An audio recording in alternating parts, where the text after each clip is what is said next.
Chapter 290. I did it. At first, Lin Jin was only giving it a try. After all, Hu Yuzhen was still a threat to him in terms of strength. The only thing he couldn't control was her demonic nature. Now, borrowing the deterrence Dooley had given her, Lin Jin succeeded in one strike. He used the Demon Slayer to remove Hu Yuzhen's demonic nature. At that instant, Hu Yuzhen's greatest feeling was that her determination to become a Dharma body had suddenly weakened.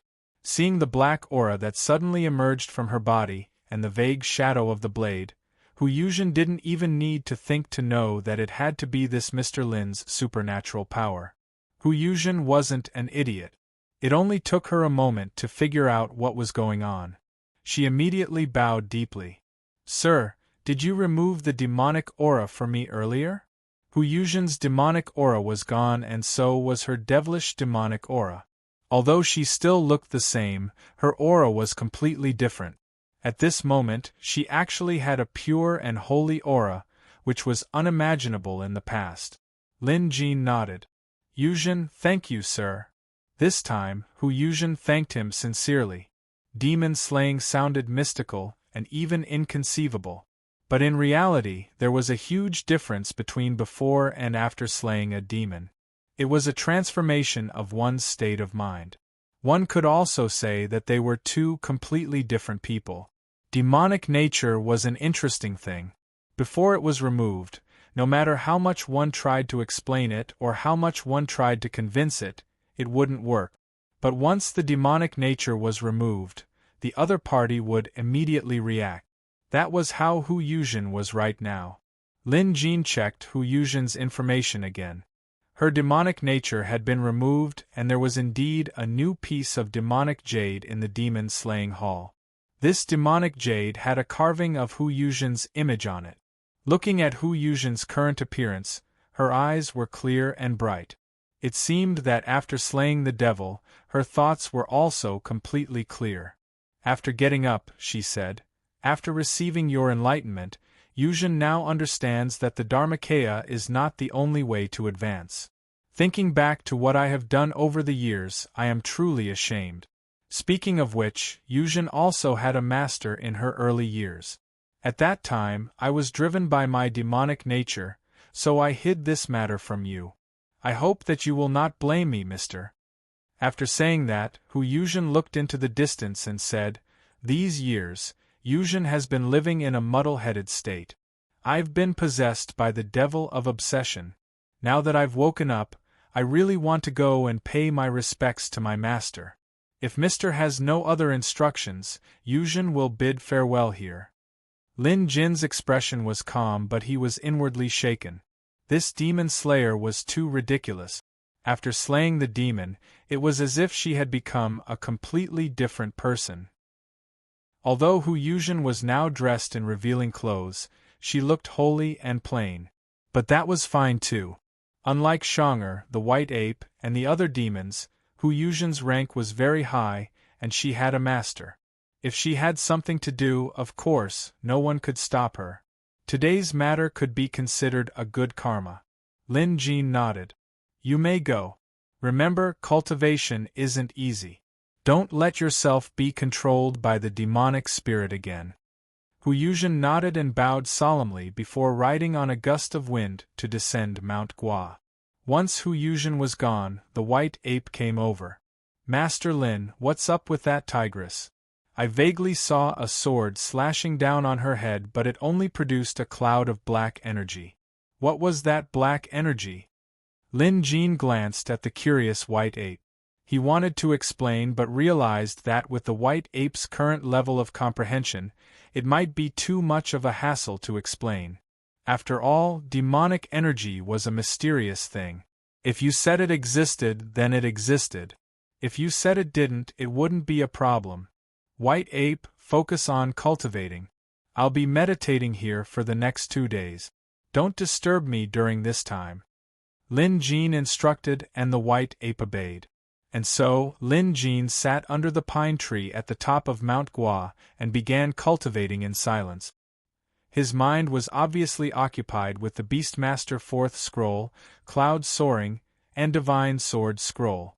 Dooley had mentioned the Beastmaster 4th scroll as an introductory cultivation method, seemingly disdainful of it. But after studying it, Lin Jin realized how impressive this cultivation method was. Hence, Lin Jin couldn't be bothered to care whether it was an introductory cultivation method or not. Xiaohua hadn't vanished. Instead, he was hovering around Lin Jin in a different form. With a single thought from Lin Jin, ice and fire energy would rise from his arm and condense into Xiaohua's figure. By cultivating the Beastmaster scroll, Xiaohua's strength would improve as well as Lin Jin's. Especially the fact that he could use his pet beast's supernatural powers. This was the true strength of the Beastmaster scroll. Moreover, the cloud-treading spell was equally profound. Lin Jin couldn't unleash the wonders of this spell because his spirit energy was limited. Left with no other choice, he had to resort to a compromise, which was the cloud-treading spell and cloud-binding feat.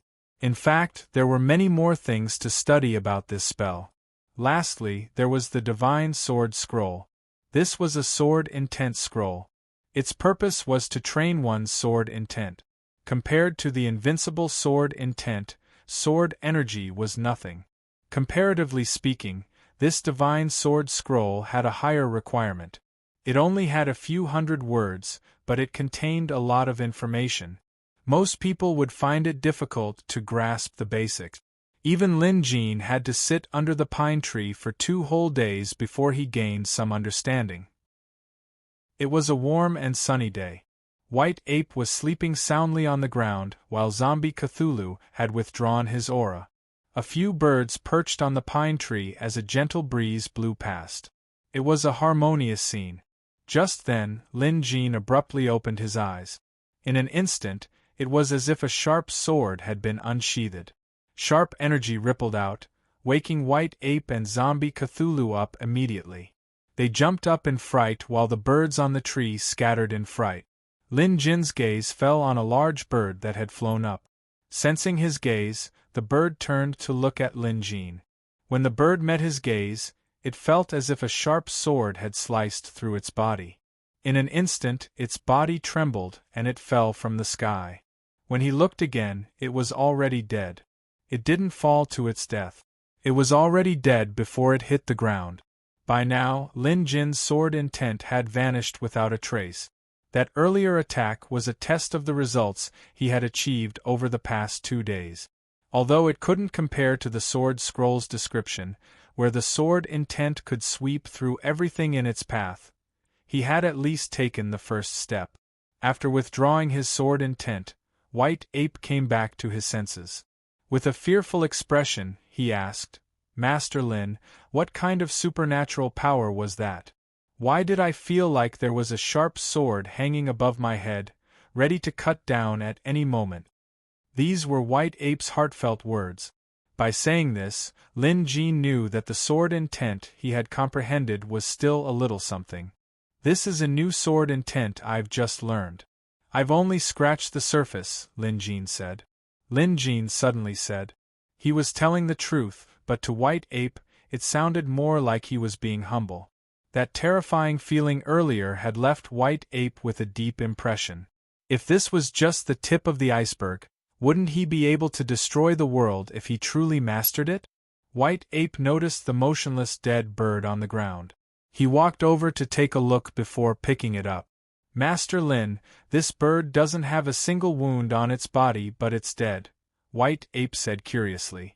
Lin Jin obviously knew how the bird died. Just now, he was doing an experiment, so he concentrated the condensed sword will on this bird. Although the bird's spiritual intelligence was extremely low, its mind was also affected by the sword will. Although there was no real sword slash on its body, in the bird's mind, it felt as if it had been slashed by a sword. Hence, it assumed that it was dead, and in the end, it was truly dead.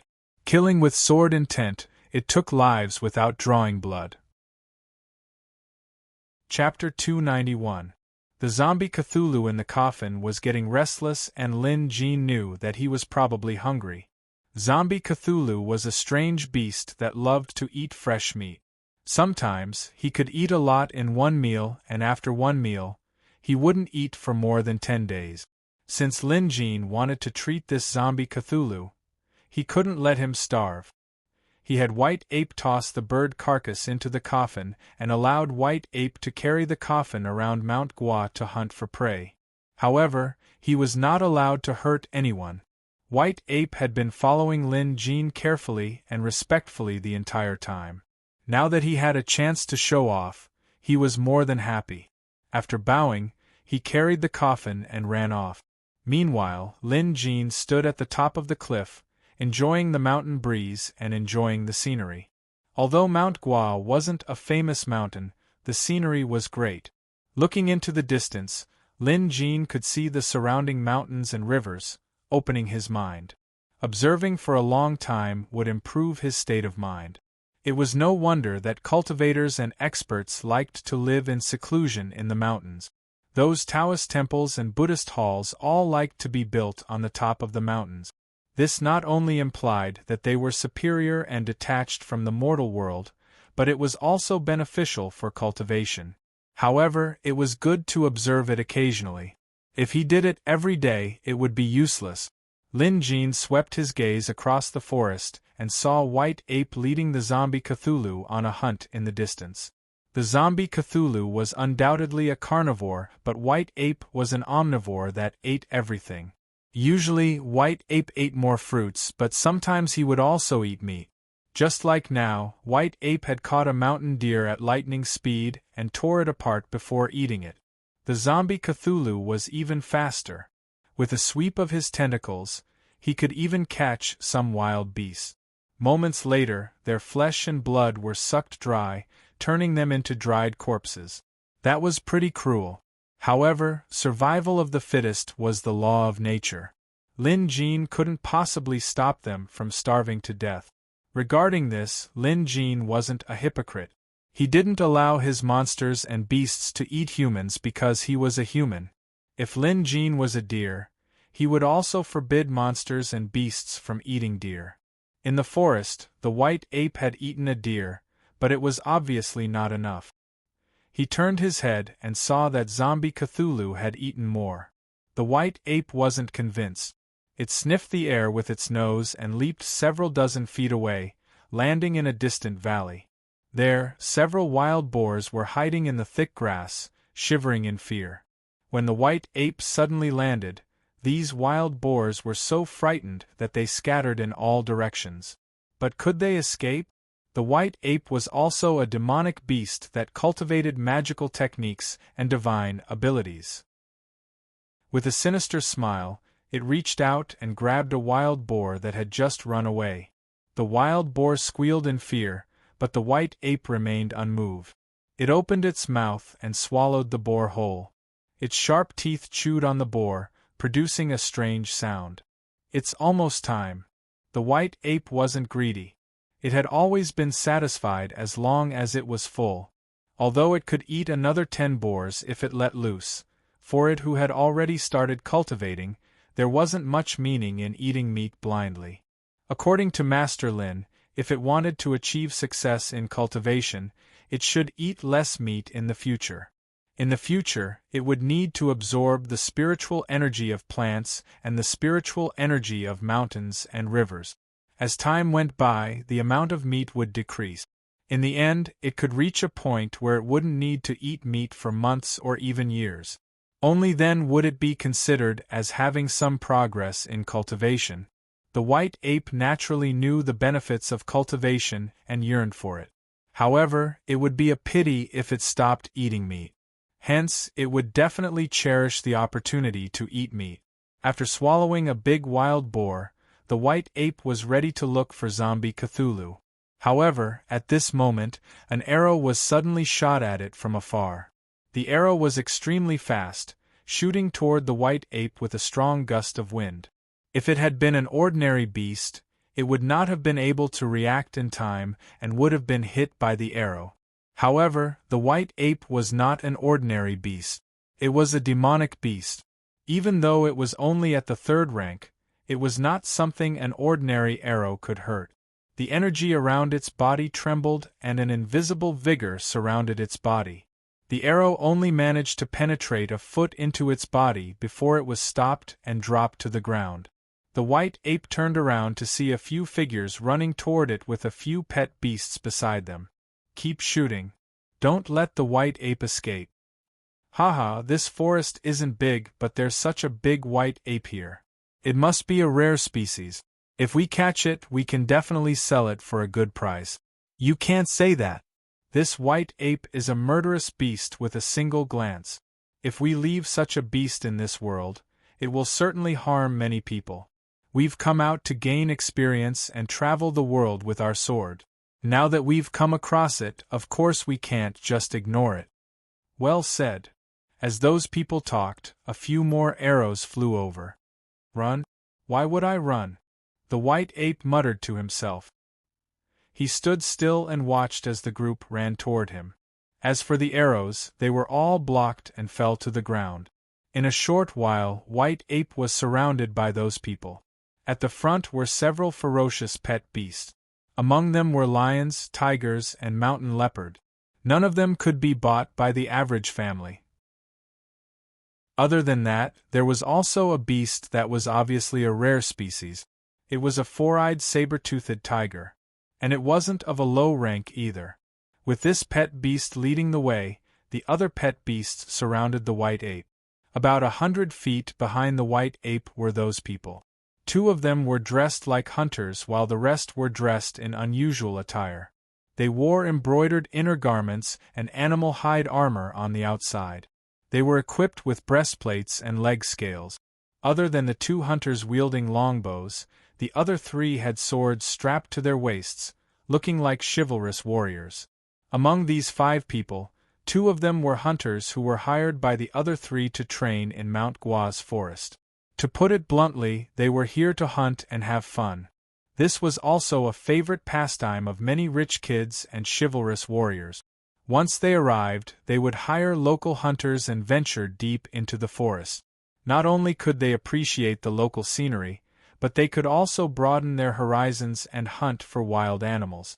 If they came across any powerful beasts, they would capture or kill them, adding to their stories when they returned. These 3 people came from different backgrounds. One was the son of a high-ranking official in Jade Dragon Kingdom, and his father was the city lord of Jade Dragon Kingdom. Another was the youngest son of a Chamber of Commerce's president. His family was rich enough to rival a country. The last one was the son of a martial arts family. Although blood contract cultivators were the main focus nowadays, there were also those who didn't cultivate spells and only focused on martial arts. This man's family was like that. They formed blood contracts with beasts for one reason, and that was to strengthen their blood vitality and martial arts. There weren't many blood contract warriors in Jade Dragon Kingdom, and they were mainly cultivators. However, in other places, blood contract warriors were the majority. They even relied on their physical strength and martial arts to completely suppress blood contract cultivators. Young Master Fan, this white ape is strong and its fur is clean. It definitely doesn't look like an ordinary beast. Since your father, City Lord Fan's birthday is approaching, we should hunt this white ape back and present it to him. It'd be best if we can capture it alive, but if we can't, we can just skin it and bring it back. The one who spoke was the youngest son of the Chamber of Commerce's president. He was slightly plump with triangular eyes, but his expression was one of sophistication. He was clearly trying to curry favor with the city lord's son. Haha, Zhao Shi, that's what I was thinking too. But this white ape isn't that small. I don't think we'll be able to capture it alive, young Master Fan said helplessly. That might not be the case. Young masters, I happen to have some special knockout powder with me. It's specifically used to capture large beasts. Forget this one, we can knock out a few more of them. I'll act according to the situation later and use it on him. I guarantee this big guy will sleep for an entire day, one of the hunters said while patting his chest. Chapter 292. Hunters hunted beasts all year round, so they were experienced. It was only natural for them to carry traps and knock out agents with them. The three young masters' eyes lit up at this. Among them, Huang Yen, who hailed from a martial arts family, nodded and said, "That's a good idea. Young Master Fan, Zhao Shi, we'll coordinate with them later. If we can capture this white ape alive, that would be great. If not, we'll just kill it." "Alright." The other two nodded, deciding White Ape's fate for him.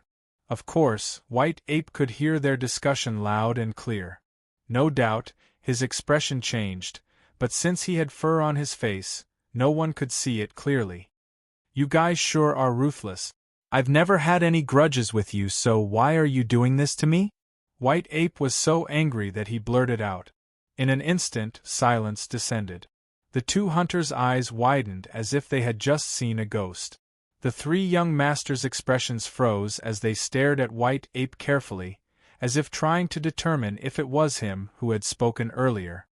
"Although you guys are ruthless, I won't lower myself to your level." Scram.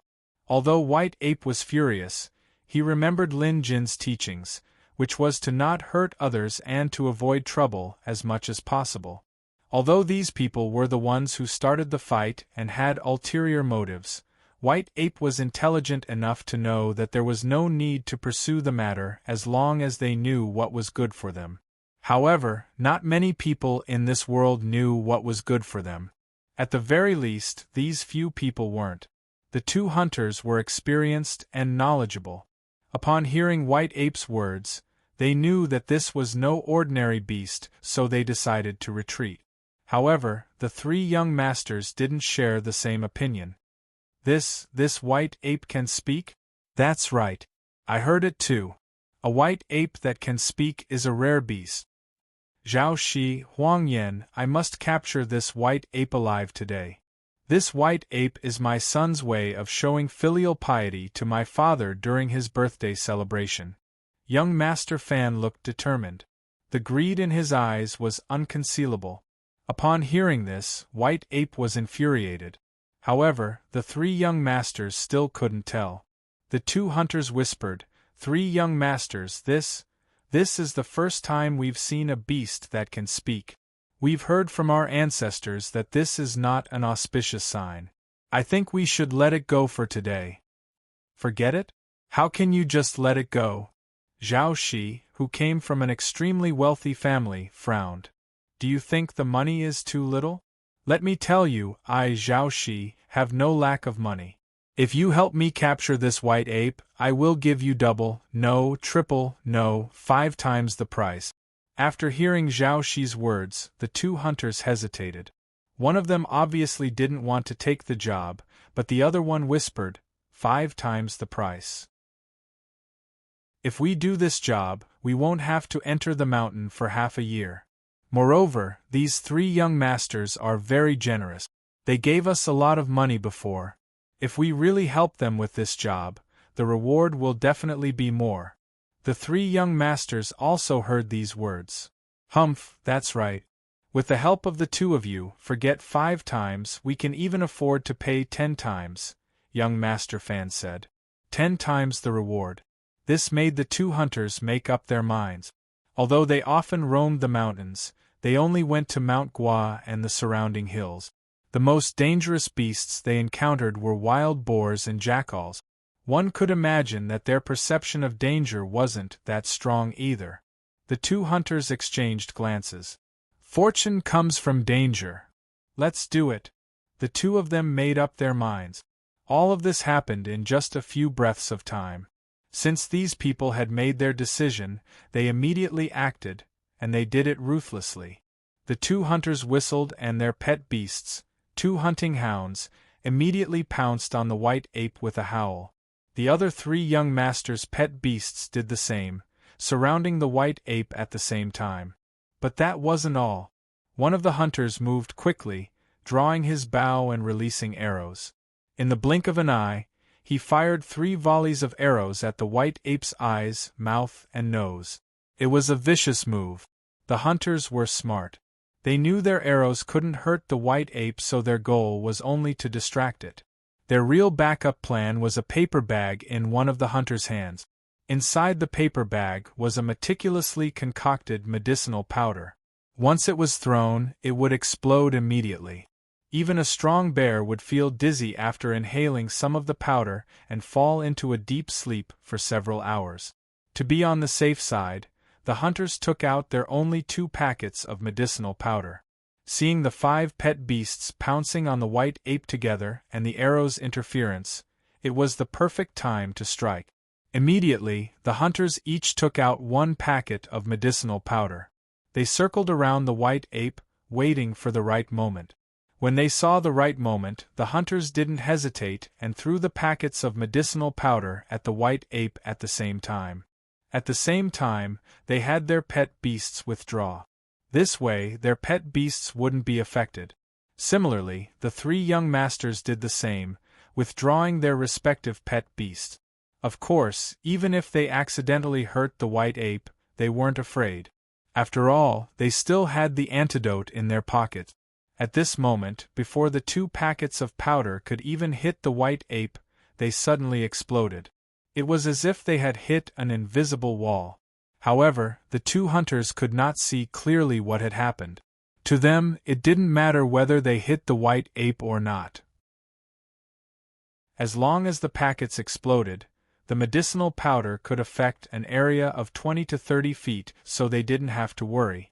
It's done, young masters.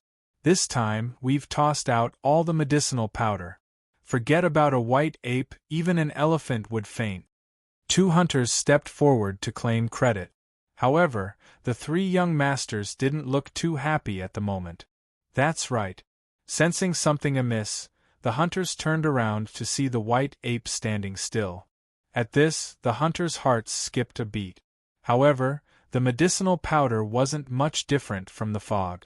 The upper half of the white ape's body was shrouded in a cloud of medicinal powder, obscuring his true form. But suddenly, a gust of wind blew, sweeping away the powder. The white ape frowned in anger. Glaring at the people nearby, he had already restrained himself. Not only did he not cause trouble for them, he even asked them to leave. He never thought that his patience would be rewarded with this. The white ape's killing intent was triggered. What's the point of causing trouble? Let's just do it. I don't believe that with the 5 of us and our pet beasts, we can't kill a stinky monkey. Young Master Fan was determined as well. At most, I'll gift my father a white ape skin. That's not too shabby either. The 2 hunters were getting more and more uneasy. After all, they had never seen a beast that wasn't even afraid of the knockout powder. Furthermore, this white ape was extremely strange. Not only was its physique as big as a human's, but it could also speak the human language. All these factors added together made them feel a little regretful. However, the arrow was already knocked, so they could only bite the bullet and command their pet beasts to attack the white ape. Just as young Master Fan said, with the 5 of them and their pet beasts, how could they fail to kill a white ape that wasn't that large? Chapter 293. White ape's current physique was the size of a normal adult male, so it was no wonder they were so confident. If underhanded tactics didn't work, they would just have to go all out. This time, White Ape didn't hold back. He immediately displayed his unstoppable method. Facing a hound that pounced on him, he stretched out his hand at lightning speed and directly grabbed the hound's neck. With a twist of his fingers, he broke the hound's neck. The sound of the neck snapping was heard loud and clear by everyone present. The next instant, White Ape raised his fist and punched. His fist carried a strong gust of wind as it smashed the head of a pouncing tiger into smithereens. It was as if the flesh of a watermelon had been split open. Red and white matter splattered all over the ground. It was as disgusting as one could imagine. 2 pet beasts were killed in the blink of an eye. It was only when the tiger's brain matter splattered on the faces of the 2 hunters and the 3 young masters that they snapped out of their daze. Something's not right with White Ape. He's no ordinary pet beast. We're no match for him. Run! These people reacted quickly. White Ape killed the 2 pet beasts at lightning speed, immediately displaying his near-invincible strength. They knew they had met their match this time. What plan to gang up on them? What confidence? All of that shattered in the face of fresh blood and carcasses of the pet beasts. They were no match for these pet beasts, so naturally they had to run. But how could White Ape let them escape? After being ambushed by arrows, drugged, and threatened to kill him and skin him alive, how could White Ape let this slide? He let out a ferocious roar, baring his fangs. His roar shook the forest. Even the villagers outside the forest could hear him. It was like a thunderclap, shaking their minds. Some of the children were so frightened that they started crying. If the villagers were already in such a state from a dozen miles away, what more these 5 people in the forest? White Ape's roar made their ears ring and their vision blur. Dizzy, they couldn't even walk properly. When they looked back, both the hunters and the young masters were scared out of their wits. Their remaining 3 pet beasts were lying on the ground. One of them had been torn in half. The gory scene was unbearable for most people. It's over, we can't escape. The hunters were experienced and knew that they would most likely die here today. They had never even heard of such a ferocious beast, let alone seen one. Killing other ferocious beasts was as easy as chopping vegetables. It was said that young Master Fan's pet beast was rank 3, but it was also killed in a single move. It was too terrifying. One of the hunters seemed to have thought of something, and stopped running. Trembling, he dropped to his knees and kowtowed to beg for mercy. It was the same for the other hunter.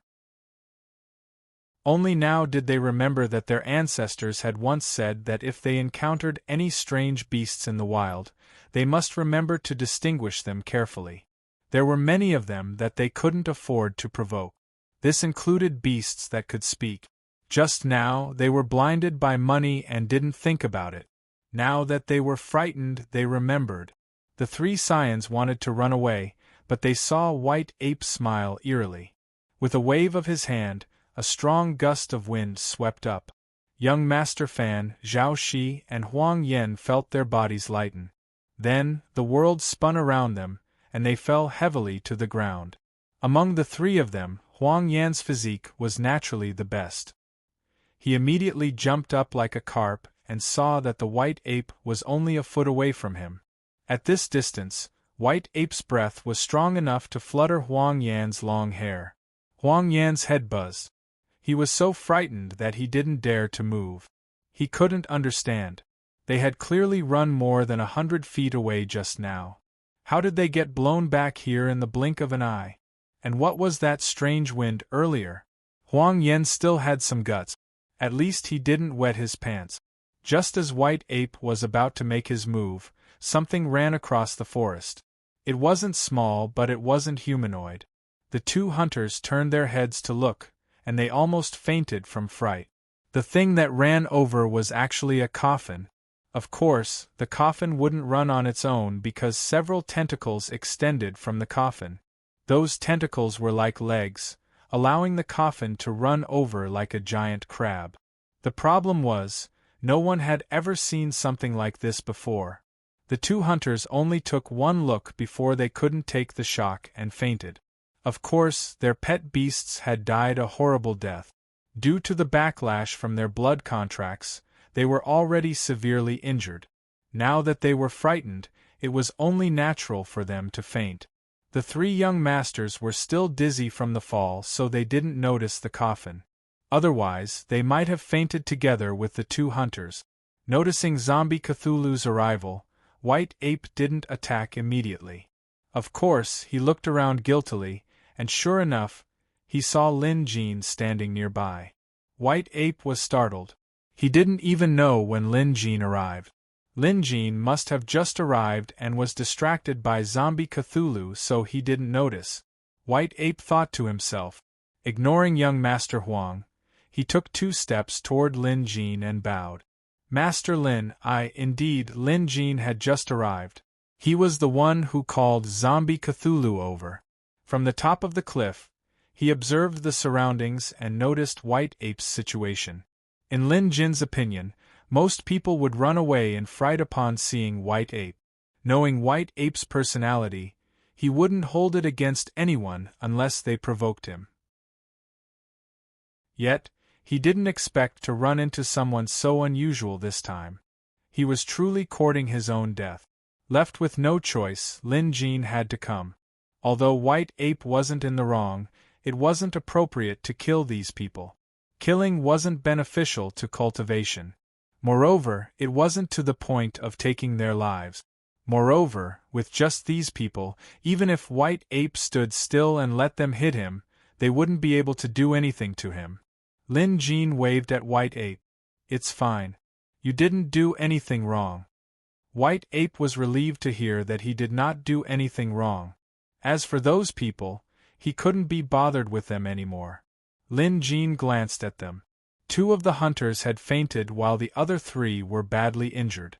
After all, they were swept up by White Ape's wind manipulation and fell from such a high altitude. Even the sturdy youngsters couldn't take it.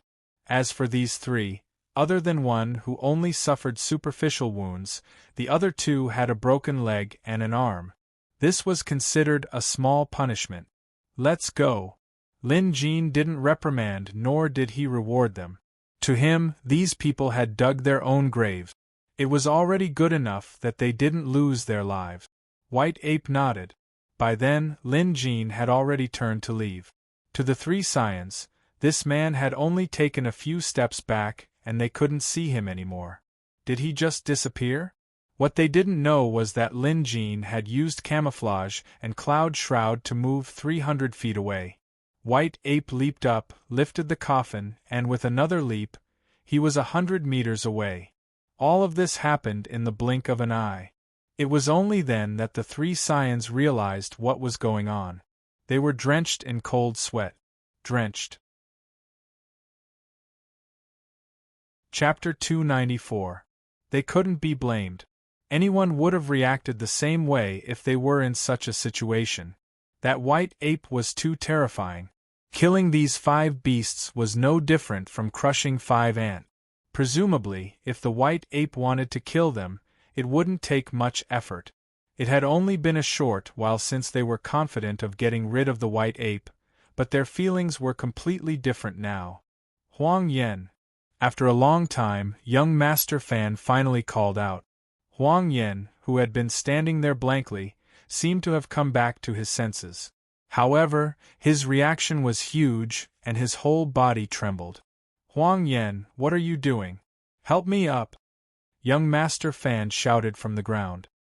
His leg was broken and fractured, and he could not move at all. He was sweating profusely from the pain. Beside him, Zhao Shi was also groaning in pain. However, he could still struggle to get up. After all, it was only a broken arm. Strictly speaking, it was not a serious injury.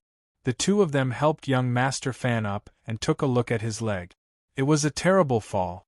Not only was it broken, but the broken bones had even pierced through his flesh. The bloody scene gave the 2 of them goosebumps, let alone young Master Fan. The latter did not see his condition at first, and only felt the pain. Now that he saw it, he immediately cried out in fear. The injury was too serious. Even if it could be cured, he would probably become a cripple. It was only a matter of time before he could walk with a limp. At this time, the 2 hunters woke up as well. They were also in a daze and hurried forward to help. The few of them carried young Master Fan on their backs and finally escaped the forest. When they reached the village, they contacted someone and got someone to send the news out. At the same time, they got the village doctor to help relieve the pain. Young Master Fan's injury was the most serious this time. He had fainted several times along the way. The entire Gua Mountain was under the jurisdiction of Fan City.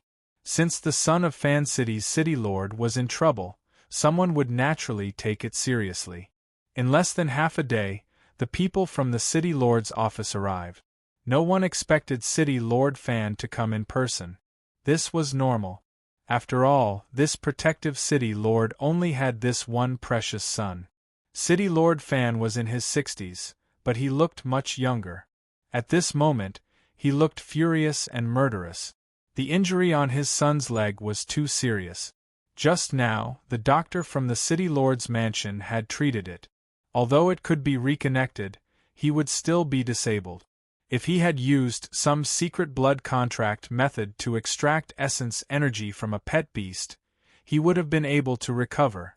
But the problem was, his son's pet beast was also dead. This was a huge blow to the owner of the blood contract. The owner of the blood contract was already lacking in chi, blood, and essence, so there was nothing he could do.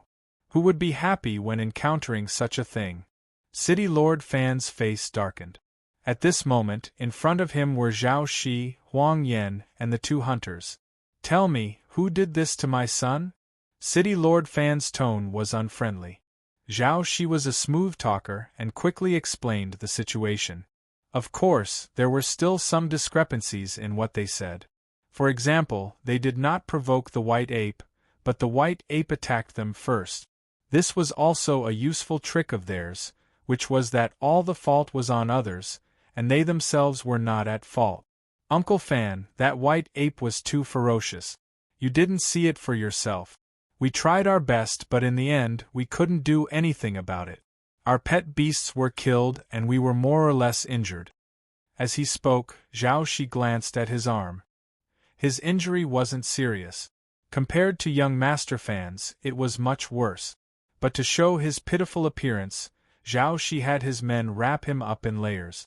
Seeing Zhao Shi in such a miserable state, City Lord Fan's expression softened. "That white ape was so ferocious. How did you escape?" City Lord Fan was no fool. As the lord of a city, how could he not tell that something was amiss? If what Zhao Shi said was true, that the white ape was a bloodthirsty and ferocious creature that had slaughtered all their pet beasts, how could they have escaped? This was impossible, and it did not make sense.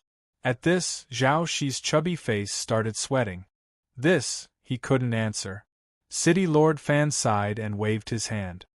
"No matter who hurt my son, I won't let it go. Zhao Shi, tell me the truth." Zhao Shi didn't dare to spout nonsense this time.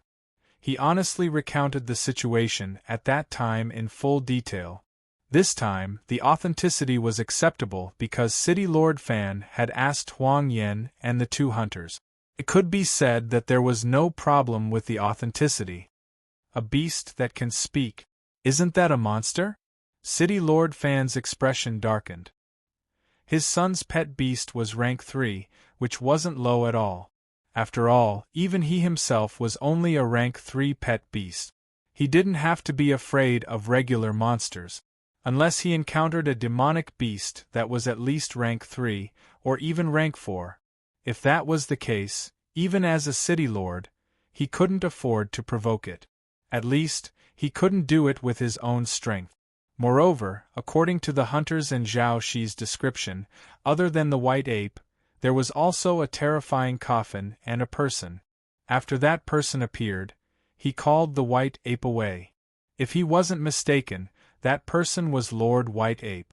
Hence, City Lord Fan began asking questions about that person. After Zhao Shi, Huang Yan, and the others' descriptions, as well as his son's explanation, City Lord Fan was able to grasp several important details. The other party was a young man whom the White Ape addressed as Master Lin. In other words, his surname was Lin. Other than that, he also had a rank 2 beast appraiser's tattoo show, which meant that he was a rank 2 beast appraiser. A young rank 2 beast appraiser with the surname Lin was a much smaller target. At the very least, he didn't have such a person in Fan City's territory. Fan City's territory was right next to the Royal City's territory, and on the other side was Maple City's territory. Could it be the Royal City or a beast appraiser from Maple City? City Lord Fan immediately sent someone to investigate. He also had to plan before taking action. Of course, this matter was just as he had said. He would absolutely not leave the matter at that. No matter who the other party was, he would go and seek justice. Lin Jin was oblivious to all this. By now, he had entered Maple City's territory. Moreover, his speed was much faster than before, so it only took him half a day to see the city walls of Maple City. "I'm back." Lin Jin smiled. It had been quite some time since he left this place, and he had experienced a lot of things. His skills and cultivation, in particular, were worlds apart from when he left. Of course, the biggest change was in his state of mind. With his increased strength, Lin Jin was no longer as cautious as before, afraid that others would find out about him. Now, he wasn't afraid of anyone finding out. After all, even Jade Dragon Kingdom's emperor couldn't do anything to him. I wonder if Zhao Ying and Lu Xiaoyun have been working hard, and if Shang'er and the others are still used to it, Lin Jin mused. He turned to look at the white ape. The latter was carrying the coffin so he couldn't transform into his smaller size. But that didn't matter. Lin Jin could use camouflage to hide the white ape and the coffin. Chapter 295. However, it was daytime and there were many people in the city. While he was using camouflage, he also had to use the clouds to conceal himself. Hence, after entering the city, Lin Jin used a trick to generate clouds under his feet. If there were too many people around, the clouds would disperse and obscure their vision.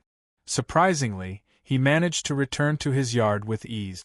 As soon as he pushed open the door, the person inside was startled. It was a girl in a green dress. It was Little Five. By her feet were the other fox cubs. When they saw Lin Jin, they were stunned at first before cheering and pouncing on him. Haha, don't push, don't push. Lin Jin doted on these little foxes very much. The shadow wolf was also running around excitedly, wagging its tail. Cluck, cluck, cluck.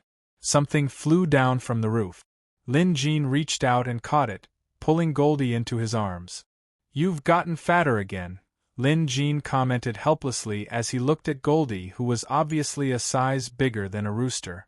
Of course, while he had gotten fatter, Goldie's strength had indeed improved by leaps and bounds. Master Lin. Just then, Little Five came over to greet him. She was clearly overjoyed. Lin Jin had White Ape carry the coffin in first. His yard was spacious, so it didn't seem crowded even if it was placed on the other side. Zombie Cthulhu, stay here for now. I'll treat your injuries in a few days and then hand you over to Old Coffin. Lin Jin patted the coffin and the coffin chimed twice as a response. At this time, the little foxes began to pester the white ape. Usually, the relationship between them was very good. Where's Shang'er? Now that Lin Jin's cultivation had improved, he could tell how many people were in the yard just by listening. Shang'er clearly wasn't here. Sister has been helping out at the association quite often lately, Little Five answered honestly. Lin Jin nodded. He knew that Shang'er was curious about beast appraising and helping out suited her personality. Compared to the shut-in Little Five, Shang'er was more willing to interact with people and things outside. Although they were sisters, their personalities were completely different. Lin Jin had to return to the association to cancel his leave so he could visit Shang'er later. Lin Jin asked Little Five about the recent situation and sure enough, everything was going smoothly. After all, Lin Jin's base was in Maple City and he had a close relationship with various factions. Coupled with Shang'er's steady personality, with her in charge, there was no need to worry about any problems. On his way out, Lin Jin looked around the yard.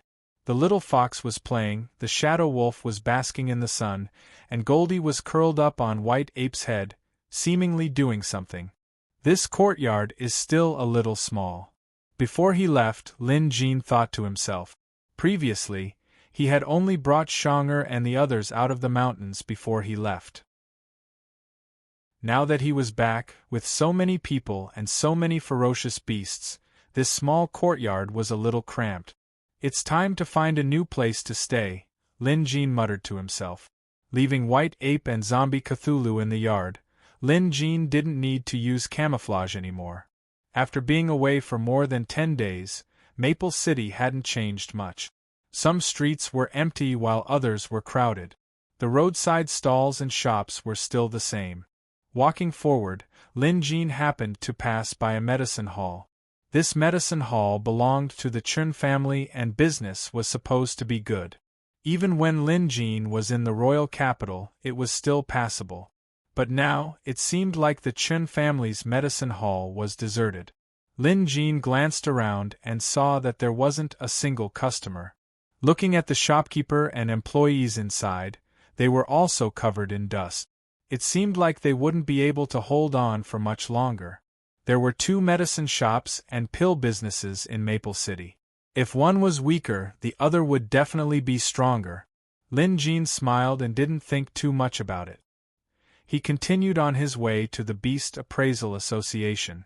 The association was still one of the busiest places in the city, and today was no exception. There was a long line of people waiting to register for beast appraisals and treatments. Many apprentices were walking through the line as well. Various ferocious beasts were either standing or lying down under their owner's restraint. Someone recognized Lin Jin at the entrance. Appraiser Lin. An apprentice hurried over to greet him. Although this apprentice was older than Lin Jin, his attitude was extremely respectful. Lin Jin nodded with a smile before entering the association. After Lin Jin left, a newly joined apprentice asked in confusion, "Brother Chang, that guy just now looked much younger than you. He's probably only a few years older than me. Why are you so respectful to him?" "That's right, Brother Chang." Lin Jin's eyes lit up. The older apprentice gave him a "you idiot" look. "Didn't you hear what I called him?" The young man was stunned. After a moment of thought, he said, "You called him Appraiser Lin." Appraiser Lin? Could he be the youngest rank 2 beast appraiser in Maple City? Who else could it be? The older apprentice smiled. Appraiser Lin is now known by everyone in Maple City. Not only is he an expert in beast appraising, I heard that even our chief is no match for him. He's also a member of the Friar Association and won first place in this year's Disciple Tournament. That scene back then, TSK, it was quite impressive. Brother Chang, were you there too? The young apprentice asked respectfully. Ahem. Brother Chang immediately changed the topic. Let's talk about this appraiser Lin. He rose to prominence through his own hard work. Now, forget the chief, even Maple City's city lord has to treat him with respect. You have to work hard as well. By now, Lin Jin was already familiar with the place and had arrived at his consultation hall. Before he entered, he could already see many people queuing outside his consultation hall. It was no different from the other official beast appraisers' consultation halls. Lin Jin didn't enter immediately. Instead, he stood at the door and watched. Coincidentally, Zhao Ying, Lu Xiaoyun, and Jia Qian were guarding someone while Han Dong was appraising a beast on his own. Behind them, Lin Jin saw Shang'er. Sure enough, she was here to help. However, as she had just started appraising beasts, she obviously had a lot to learn. Hence, she was helping out from the back. Speaking of which, Lin Jin noticed that most of the people who came to his consultation hall were young men. This was normal. Whether it was Jia Qian, Zhao Ying, or Lu Xiaoyun, they were all top-notch beauties. With Shang'er, who was even prettier, it wasn't surprising that some young men would be attracted. It was no wonder that Han Dong was alone. It was most likely Han Dong's own request. Just then, Shang'er, who was helping out in the consultation hall, seemed to have sensed something. She peered out and saw Lin Jin outside. Lin Jin gestured for her to stay quiet. Now that everyone was busy, he wasn't in a hurry to go in. Shang'er's eyes glowed with excitement. However, she was smart enough to know what Lin Jin was thinking, so she kept quiet. Lin Jin sent her a voice transmission, telling her to continue with her work while he paid Chief Tan Lin a visit. Shang'er nodded obediently. Chief Tan Lin had her own consultation hall. Lin Jin had been there many times in the past. Now that he was here, he noticed that there was a long queue. Sure enough, Tan Lin was leading a few apprentices in her hall. Given Tan Lin's status, she usually had to deal with a lot of work. Hence, most of the time, she would leave it to her apprentices to handle. Unless there was a thorny problem, she would only handle it herself. Chapter 296. Some of Tan Lin's apprentices recognized Lin Jin, so they quickly saluted him upon seeing him. Appraiser Lin. Where's the chief? She's in the back hall. I'll go report to her. Lin Jin waved them off. No need. I'll go look for her myself. You guys go ahead. Lin Jin waved them off. No need for me. I'll go look for her myself. You guys go ahead. And so, Lin Jin headed straight for the back hall. Meanwhile, Tan Lin was frowning as she read a letter in her hand. It was a letter from her father, Tan Sun, that had just arrived today. He hoped that Tan Lin could be transferred back to the Royal Capital's Beast Appraisal Association headquarters as soon as possible to participate in an important selection. Tan Lin knew the specifics. It was the recruitment test for the Premium Nation's Beast Appraiser Academy, Heavenly Spiral. Heavenly Spiral Nation was the strongest nation in the Middle Continent, so naturally, its Beast Appraiser Academy was also the strongest in the Middle Continent. Tan Lin's father had studied in Heavenly Spiral Nation's Beast Appraiser Academy before. Generally speaking, the academy only accepted Rank 1 and Rank 2 students. However, as there were too many people who wanted to study there, it was difficult to get into the academy and the recruitment criteria were extremely strict. Tan Lin wanted to go last year but failed. But this time, Tan Sun told her that with her experience as a branch manager, her chances of passing would be much higher. Tan Lin obviously wanted to go, but someone had to take over at Maple City first. Who should she look for now? Did she have to get headquarters to send someone over? Tan Lin actually had a candidate in mind, and that was Lin Jin. However, Lin Jin wasn't back yet. She had to leave tomorrow at the latest, so she couldn't afford any delays. Just as Tan Lin was worrying, Lin Jin entered. At first glance, Tan Lin thought her eyes were playing tricks on her. Why did he suddenly appear just as she was thinking of him? Tan Lin had no idea that Lin Jin was in the royal capital. She only knew that Lin Jin had gone to the royal capital to run some errands. She didn't expect him to be gone for so long. Her father, Tan Sun, had mentioned Lin Jin in his letter, but they only met about 10 days ago.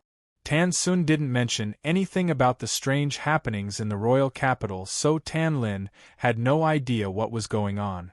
However, it was a good thing that Lin Jin was back. When she saw him, she immediately got up to welcome him. Chief Tan Lin, I'm sorry. Lin Jin looked apologetic. His long absence this time must have caused some trouble for Tan Lin. Therefore, he didn't care about anything else for now. Apologizing first would definitely not be a problem. Tan Lin, on the other hand, didn't seem to mind this at all. She had Lin Jin sit down and said, Appraiser Lin, you're finally back. I'm leaving tomorrow. You're leaving? Where are you going? Lin Jin was taken aback. After all, Tan Lin's words were out of the blue. Listen to me carefully. Tan Lin realized that she was being too hasty, so she told Lin Jin the whole story. This time, Lin Jin understood what was going on. Everyone in the Beast Appraiser community knew of Heavenly Spiral Academy. It was the best Beast Appraiser school in the Central Continent. It wouldn't be an exaggeration to call it a sacred ground. It was said that the worst teacher in the academy was a Rank 3 Beast Appraiser. There were many Rank 4 Beast Appraisers, and even Rank 5 Beast Appraisers. It wouldn't be an exaggeration to call this place the sacred land of Beast Appraisers. Chief Tan Lin, congratulations, Lin Jin said. This was indeed something worth congratulating. This was Heavenly Spiral Academy after all. Being able to study there was obviously a big deal. It was much better than being a branch chief here. That's why I need to find someone to take over, Tan Lin said, looking at Lin Jin. Lin Jin's heart skipped a beat. But he could guess that Tan Lin must have been looking for him for this reason. Lin Jin's capabilities had improved tremendously. Even without the Museum of Deadly Beasts, his beast appraising skills could definitely reach the standard of a Rank 2 Beast Appraiser. He might even be able to reach the standard of a Rank 3 Beast Appraiser. With this, becoming the chief of a small city branch wouldn't be a problem at all. As for age, that was even less of an issue. Tan Lin wasn't much older than him and she was a woman. If she could do it, so could Lin Jin. Hence, Lin Jin didn't reject the offer and accepted it. Tan Lin chuckled. You sure are confident. But to be fair, Appraiser Lin, your abilities are indeed above mine. That's why I recommended you. Tan Lin wasn't being humble. She knew better than anyone else how good Lin Jin's beast appraising and treating abilities were. Perhaps it was thanks to Lin Jin that she was accepted into Heavenly Spiral Academy. Recently, she had been studying Lin Jin's evaluation reports. Sometimes, she would even discuss his skills with Lin Jin. As the saying went, playing chess with an expert would also improve their chess skills. It was the same for beast appraising. After working under Lin Jin for so long, her standards and horizons had naturally improved. Hence, she was able to pass the examination without a hitch. Perhaps it was because they were about to leave and it had been a long time since they last talked. The two chatted for the entire afternoon. Lin Jin tried his best to tell her more about beast appraising. Of course, Tan Lin was curious about their trip to the royal capital, so Lin Jin picked out a few things and told her about them. However, in the afternoon, someone came to inform them that someone from the City Lord Manor had arrived. Displeased, Tan Lin ignored it. But the person outside shouted, "The City Lord has arrived in person." Lin Jin had to go out and take a look. City Lord Bai doesn't come often. Did something happen to him this time? Tan Lin looked puzzled. Lin Jin smiled. He was much calmer now. Tan Lin was still the chief, so if anything happened, she would be the one to deal with it. Hence, Lin Jin didn't move. Knowing that he had no intention of leaving, Tan Lin went out herself. However, Lin Jin had just taken a sip of tea when Tan Lin came in with the City Lord Bai Jinkong. Appraiser Lin, City Lord Bai is here for you. Tan Lin looked puzzled. Lin Jin quickly put down the teacup in his hand and came out to welcome them. As the City Lord, Bai Jinkong held the highest position in Maple City. If it wasn't something important, he wouldn't appear in person.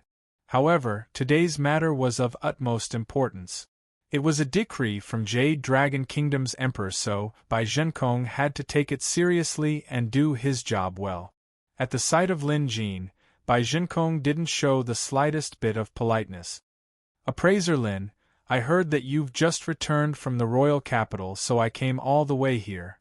Did I disturb you? His words were inexplicable. Bai Jinkong wasn't like this in the past. Back then, he was full of authority and would at least put on airs. But now, he was all smiles. Lin Jin quickly saluted. What are you talking about, City Lord Bai? How can it be considered a disturbance when you've come to see me? Bai Jinkong laughed but didn't dwell on the matter. Instead, he took out something. An imperial edict. Appraiser Lin, this was written by His Majesty. I'll pass it on his behalf. Having said that, he cleared his throat and read it out solemnly. Jade Dragon Kingdom didn't really practice kneeling. Hence, even if it was an imperial edict, one didn't have to kneel to receive it. All one had to do was bow. Although the content of the edict was fancy, its core meaning was easy to understand. Lin Jin understood. In short, because of his contributions, His Majesty used his authority to make an exception for the Beast Appraisal Association to promote him. This was a show of His Majesty's generosity. Chapter 297. Lin Jin was now a Rank 2 Beast Appraiser. If he wanted to be promoted, he would have to wait for his next promotion and pass a specific exam. However, there were exceptions to everything. Headquarters actually had special privileges to grant special promotions, although they wouldn't use it under normal circumstances. Since Emperor He Qian had spoken, it wouldn't be a problem. Hence, strictly speaking, Lin Jin had made an exception and was promoted from a Rank 2 to a Rank 3 Beast Appraiser. It wasn't just the Imperial Edict. Even his 3-ringed beast emblem sleeve guard had been delivered. Admittedly, The emperor of the royal capital was very efficient in his planning and execution of tasks. Lin Jin was also curious as to why the imperial edict had arrived as soon as he returned to Maple City. Not a little earlier or a little later. Perhaps this was also arranged by the emperor. Only when the spies discovered that he had returned would the imperial edict be sent to the city lord's mansion. Of course, this was only Lin Jin's conjecture. But he was sure of why Emperor He Qian would do this. It was because the curator was too intimidating. It was precisely because of his fear of the curator that His Majesty used Lin Jin to entice the curator to his side. At least, by doing so, the emperor could sleep more peacefully. Lin Jin wondered what kind of expression the emperor would have if he found out that the curator didn't exist in this world. Of course, it wasn't as if the curator didn't exist. The curator was Lin Jin, and he represented the Museum of Deadly Beasts. In a sense, the curator was the Museum of Deadly Beasts. It wasn't easy for the emperor to fight for this promotion privilege, so Lin Jin had no reason to reject it. After all, the earlier he could get his rank 3, the better it would be. Hence, Lin Jin bowed, thanked the emperor for his kindness, and accepted the imperial edict. Bai Zhenkong's bow was even more astounded than Lin Jin. Although he already knew the contents of the imperial edict, he still couldn't understand why His Majesty would issue such an edict. He didn't know the exact reason behind this, but it was obvious that Lin Jin was destined for greatness in the future. There was no doubt about that. In other words, he could only befriend this man from now on. Appraiser Lin, congratulations, Bai Zhenkong said with a smile. Now that Maple City had a rank 3 beast appraiser, as the city lord, he was naturally proud of himself. Moreover, Lin Jin was different. The nation's guardian had already issued an order to recruit Lin Jin into the nation's guardian. With this, Lin Jin finally had an official position. Although it was just a title, his status was no different from the Friar Association's Yiyuzhou. Compared to the calm Lin Jin, Tan Lin was the one who was the most shocked. She couldn't hide it at all. Her eyes and mouth were wide open, and she couldn't say anything for a long time. Of course, she knew that headquarters had the authority to grant special promotions to rank 3 beast appraisers. However, the reason why it was called a special case was because it was extremely difficult to obtain. As far as she knew, in the past decade or so, the headquarters had never used this authority. Even if they did, it would be declared a failure due to the power struggles of various parties. But this time, the emperor directly used his influence to decide on this matter. This had never happened before. Truth be told, even if she was impressed by Lin Jin's beast appraising skills, Tan Lin was still feeling extremely jealous. This wasn't her problem. Even the calmest person would feel jealous. A rank 3 beast appraiser was the highest rank one could achieve in the Jade Dragon Kingdom. While headquarters had many rank 3 beast appraisers, they were all highly respected and experienced beast appraisers. Even the younger ones couldn't be as young as Lin Jin. Previously, Lin Jin was the youngest rank 2 beast appraiser in Maple City's history. But now, he was probably the youngest rank 3 beast appraiser in the history of the Jade Dragon Kingdom. Her jealousy quickly subsided.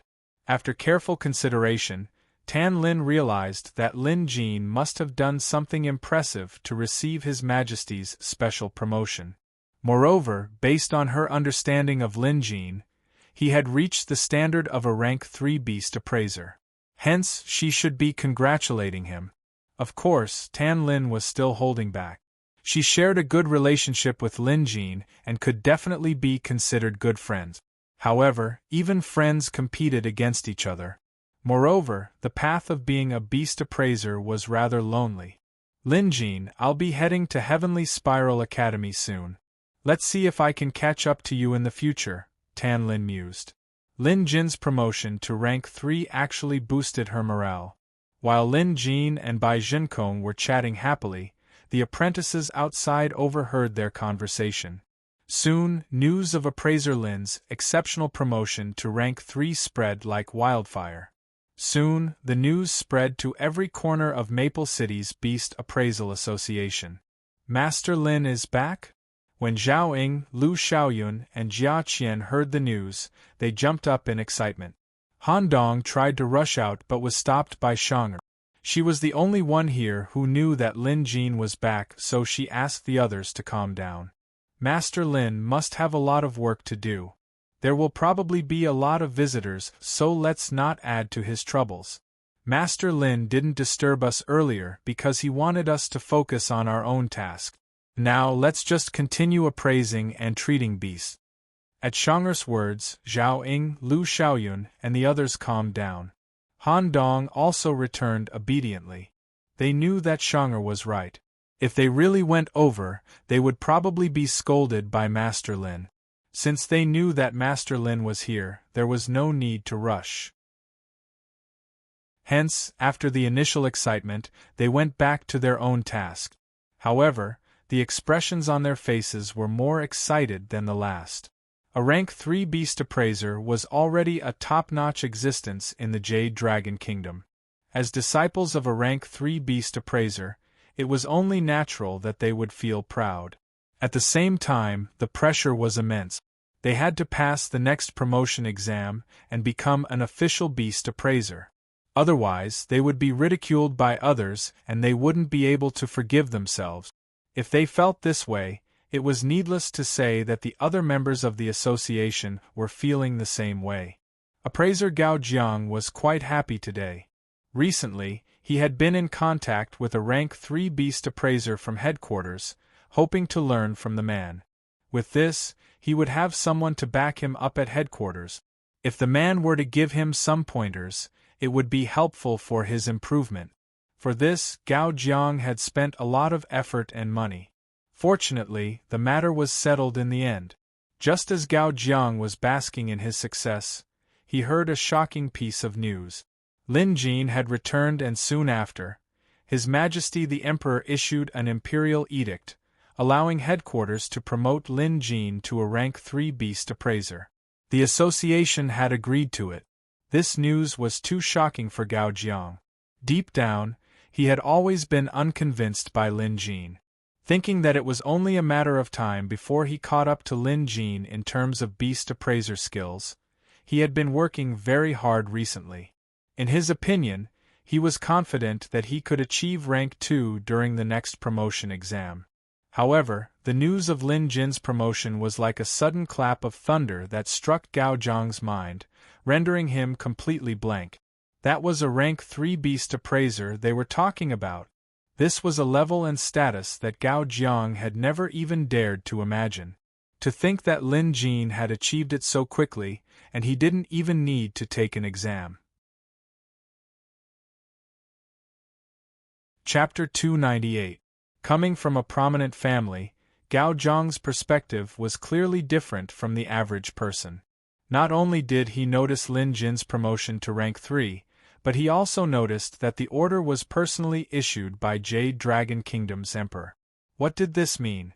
To Gao Jiang, it meant that Lin Jin had gained the support of His Majesty the Emperor. Right? Didn't Lin Jin go to the royal capital some time ago? Gao Jiang didn't know what he was up to back then, but now he did.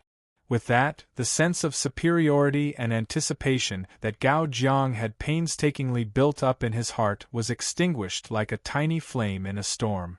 And he felt a chill run down his spine. There was no more chance. He might never have the chance to surpass Lin Jin again. Bai Zhenkong and Lin Jin chatted for quite a while, mostly trying to get closer to each other. In the end, when there was nothing else to say, Bai Zhenkong bid Lin Jin farewell. But before he left, he sincerely invited Lin Jin to visit the City Lord Manor when he had the time. Obviously, since even Gao Jiang was able to understand this principle, how could he, Bai Zhenkong, be unable to figure it out?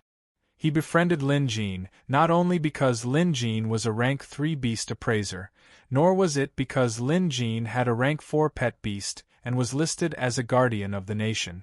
Most importantly, it was because Lin Jin had clearly gained the support of the emperor. This was why Bai Zhenkong was so polite and friendly with Lin Jin. To put it bluntly, Bai Jinkong couldn't afford to offend Lin Jin now.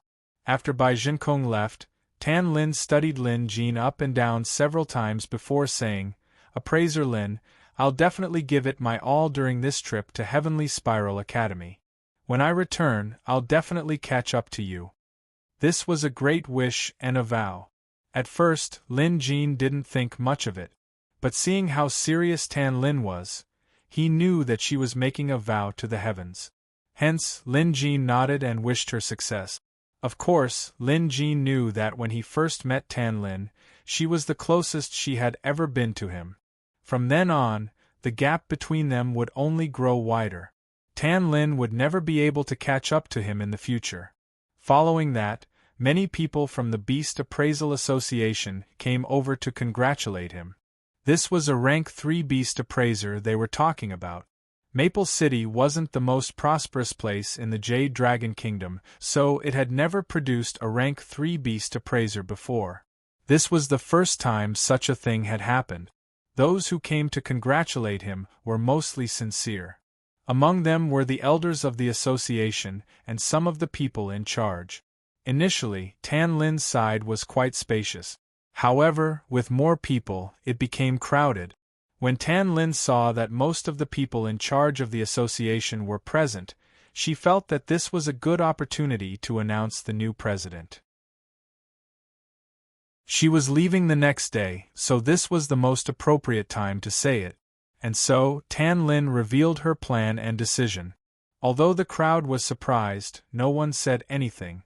After all, Lin Jin was already a rank 3 beast appraiser. With his rank, it would be a waste of his talents to make him the chief of a small city branch. Since Lin Jin had agreed to it, he wouldn't go back on his word. To Lin Jin, this was a double blessing. However, given Lin Jin's current state of mind, be it the exceptional promotion as a rank 3 beast appraiser or the position of chief of Maple City's Beast Appraisal Association out of the blue, they were all trivial matters. To Lin Jin, these events couldn't even compare to the time when he had a discussion with old Taoist Wu Qian in the royal capital. By the time Lin Jin was done with his work, the sky had already darkened. Exiting the association, he saw Zhao Ying, Lu Xiaoyun, and the others waiting outside. He could tell that they had been waiting for quite some time. "Master Lin." Upon seeing Lin Jin, they bowed respectfully. Lin Jin nodded. Lin Jin was obviously satisfied with his apprentices. Based on his observation today, even Lu Xiaoyun, who was slightly lacking in terms of academics, had the ability to become an official beast appraiser. Not to mention Zhao Ying, Han Dong, and the most capable Jia Qian. They had long reached the standard of an official beast appraiser. Perhaps they would all be promoted together in the next assessment. "You've been waiting for a while, haven't you?" Lin Jin asked with a smile. Dressed in a long robe, he looked plain and elegant, more like a teacher. Perhaps it was because he had cultivated the Beastmaster 4th scroll and fused it with Xiaohua's Dharma body. Lin Jin now had an ethereal air to him. After all, this was the effect of the Dharma body realm. Lin Jin's yard became even more crowded. Zhao Ying and the others came running over too. Including Shonger and Little Five, the yard was now packed with 7 people. With the addition of some beasts and monsters, they had no choice but to sit in the yard. Zhao Ying and Lu Xiaoyun had wanted to prepare some food, but Lin Jin didn't agree. After all, they had been working hard all day and Lin Jin said there would be more opportunities in the future. Indeed, Lin Jin didn't have anything else to do. Moreover, he had agreed to take over as chief of Maple City's Beast Appraisal Association, so he wouldn't be able to go anywhere for the time being. There were still a lot of things to do as a branch chief. After chatting for a long time, more people came by. It was Lu Yunhe and Shi Wenjun. In fact, with Lin Jin's senses, he already knew that Yi Yuzhou was here. However, Yi Yuzhou might have thought that Lin Jin wasn't with the young man, so he waited outside instead of coming in. After sending Zhao Ying and the others off, Lin Jin went out to look for Yi Yuzhou. "Congratulations, Appraiser Lin," Yi Yuzhou said with a smile. "Appraiser Lin, This is a double blessing. Lin Jin smiled and said nothing. Yiyujo was right. This was indeed a double blessing. Yiyujo had heard about what happened in the royal capital from Black Crow and the others. Although he didn't witness it with his own eyes, he understood some of the details. Hence, Yiyujo knew the reason why Lin Jin was granted a special promotion from the emperor. It was none other than the emperor trying to curry favor with Curator by recruiting Lin Jin. The last time the visitation hall opened, Curator had something urgent to attend to and left in a hurry. We were a little anxious, so I wonder if Appraiser Lin knows about Curator's recent situation? Yiyujo couldn't help but ask the question on his mind. He wasn't the only one who wanted to know. After their last meeting in the visitation hall, the others had unanimously requested Yiyujo to ask Lin Jin if he ever met him. Back then, Lin Jin was trying to learn cloud treading in the unending nature landscape. However, something like this couldn't be said out loud, so Lin Jin simply said he didn't know. Yiyujo didn't pursue the matter. The two chatted for a long time until the sky darkened. Only then did Yiyujo bid farewell. Only then did Lin Jin return for a good rest. Unlike the others, Shang'er didn't ask too many questions when she saw Lin Jin. She simply waited on him quietly until everyone left. When she saw Lin Jin sitting cross-legged in the room, she went over to sit beside him and observed him curiously. Among Lin Jin's companions, Shang'er had the highest observation skills and cultivation. Clearly, she was the one who saw the changes in Lin Jin after his return. "What are you looking at?" Lin Jin asked without opening his eyes. Shang'er quickly straightened up. "Master Lin, why don't I see Xiaohua?" Chapter 299. Lin Jin chuckled. With a sweep of his arm, a sudden burst of flames burst forth from Lin Jin's arm and coalesced into Xiaohua's appearance on the ground. The Beastmaster Fourth Scroll allowed the blood contract owner and pet beast to fuse into one and share their supernatural powers. It also allowed the owner to separate the pet beast at any time. At this, Shang'er's eyes lit up. "Is this the Beastmaster Scroll?" Shang'er was clearly knowledgeable enough to know about this cultivation method. "That's right." Lin Jin nodded. Xiaohua was still the size of a kitten. After jumping out, he started playing around. Seeing this, Shang'er also noticed the change in Xiaohua. She could recognize the Beastmaster Scroll, but she did not know about Dharma bodies. Meanwhile, Lin Jin noticed that Shang'er had achieved a breakthrough in her cultivation of the demonic scripture. Now that he was back, he could give her some pointers. However, with Shang'er's current cultivation speed, the first 3 parts of the beast energy formation were no longer enough for her. To achieve a breakthrough and improve, she would need the 4th part of the beast energy formation. Lin Jin had been planning to do this for a long time, but due to his busy schedule, he didn't manage to increase the number of beasts appraised. Now, he had to consider this. From tomorrow onward, Lin Jin would officially take over as chief of Maple City's branch. Of course, he would only be acting chief for now. The official appointment would have to be made by headquarters, but thinking about it, no one would be able to stop him. Even if there was, His Majesty would find a way to let it pass. Hence, this wasn't something Lin Jin had to worry about. Next, I'll have to think of a way to increase the number of beasts recorded in the museum. Lin Jin mumbled to himself. The next day, Lin Zhao woke up early to send Tan Lin off at the city gate.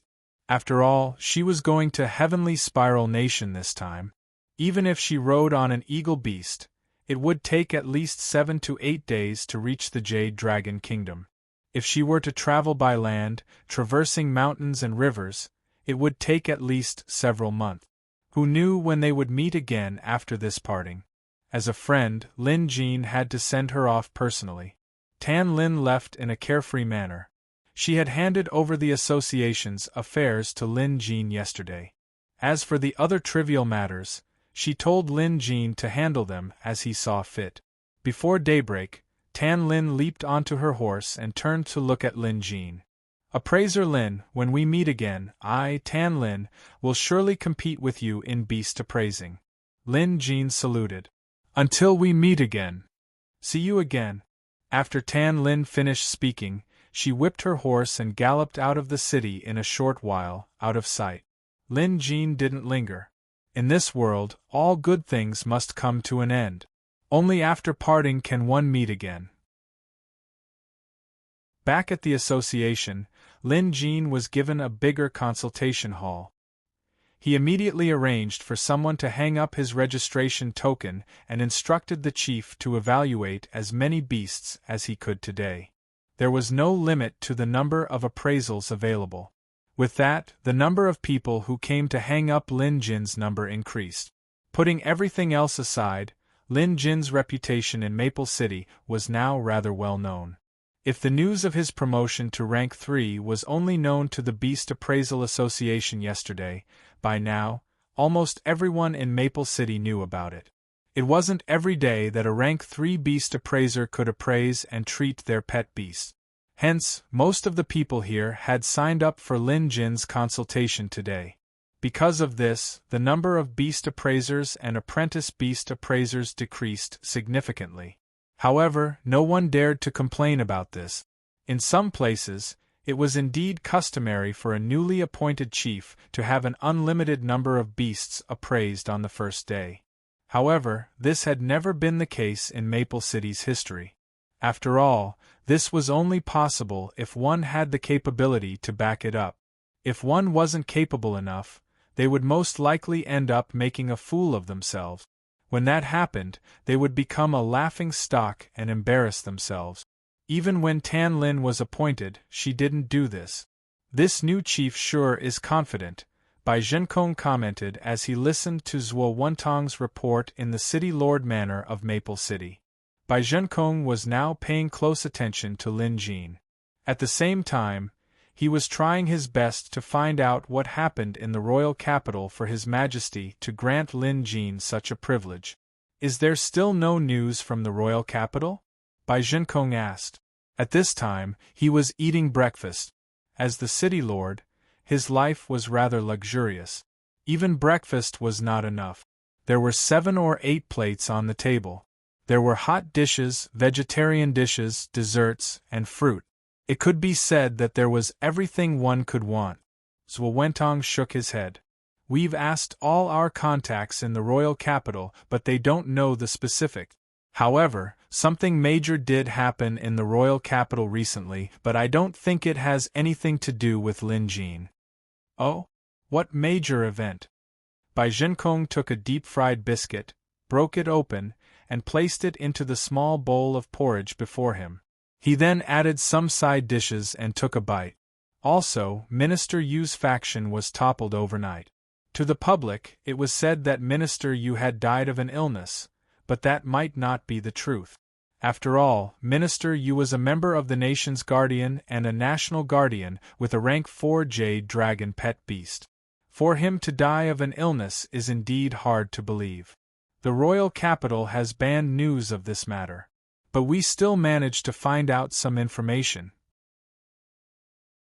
Apparently, a villainous expert had appeared in the royal capital a few days ago, and the entire city has been put on lockdown. No one is allowed to leave or enter, and the city is heavily guarded. After Zhuo Wentong finished speaking, Bai Zhenkong nodded and said, I'm aware of this as well. The power struggle within the royal city never stops. Maple City may not be big, but it's a good thing that it's far away from the royal city. Moreover, we've never had anything to do with Minister Yu's faction. Whether he died suddenly or was purged, it has nothing to do with us. After a pause, Bai Zhenkong added, Indeed, this has nothing to do with Lin Jin. No matter how capable he is, he's not part of the inner circle. That's what I think too. After that, Zhuo Wentong added, There's one more thing. I heard that the Jade Dragon's celestial temple in the royal city was once sealed, and a few halls even collapsed. However, I couldn't find out the details. Even some of the high-ranking officials in the royal court either didn't know about it, or they were wary of it. Jade Dragon Temple? Bai Zhenkong went into deep thought. As a city lord, he obviously knew how important Jade Dragon Temple was. However, he clearly didn't know about the old dragon's existence, so he didn't connect the incident at Jade Dragon Temple to Lin Jin. His Majesty's sixth princess, on the other hand, apparently recovered from an illness. His Majesty was so pleased that he even granted amnesty to the people, Zhuo Wentong added. Bai Zhenkong nodded. He knew about this as well. Speaking of which, Lin Jin was the most likely to be involved. To Bai Zhenkong, the two were most likely connected. However, Bai Zhenkong felt that he hadn't found the root of the problem yet.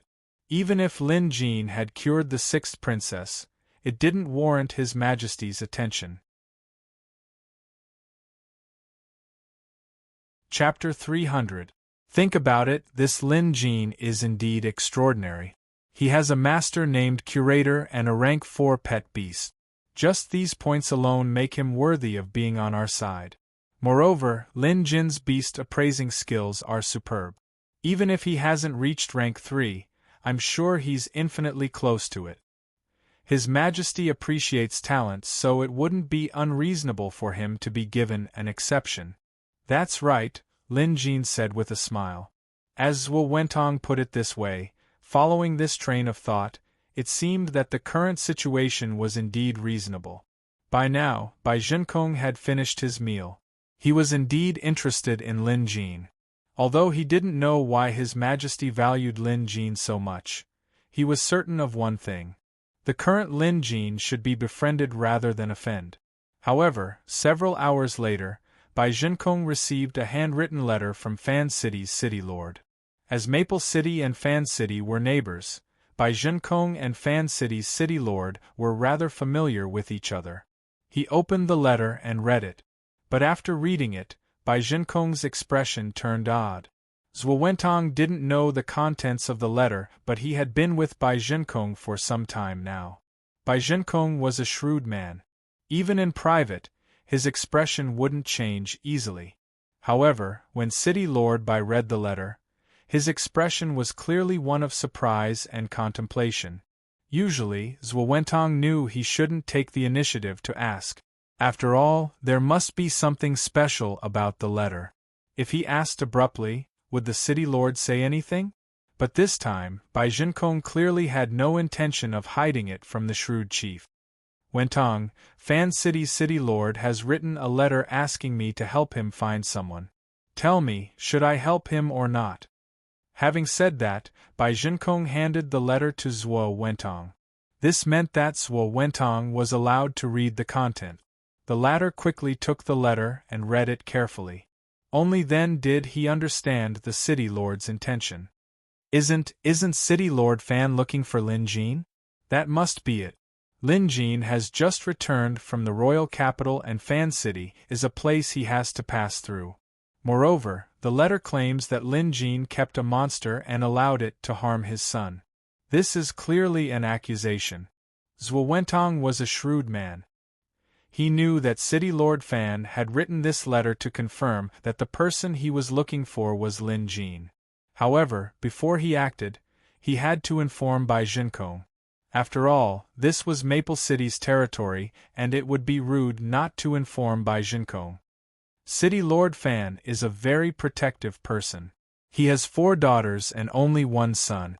Now that he was injured by a monster, it's impossible for him not to pursue the matter. I'm guessing that the experts from Fan City are already in Maple City, Bai Zhenkong said with a thoughtful look in his eyes. Zhuo Wentong gave it some thought before saying, City Lord, you mustn't agree to this. Putting aside the question of whether Lin Jin has a monster, even if he does, we can't touch him. His identity as a guardian alone is not something a city lord can touch. Not to mention, Lin Jin is highly regarded by His Majesty. Touching him would only be asking for trouble. Bai Zhenkong smiled. Of course I know that. But the problem is that based on my understanding of City Lord Fan, he probably won't wait for my reply at all. He definitely feels that it's enough to send a letter to notify me. Then, Zhuo Wentong understood. City Lord Fan must have already made his move.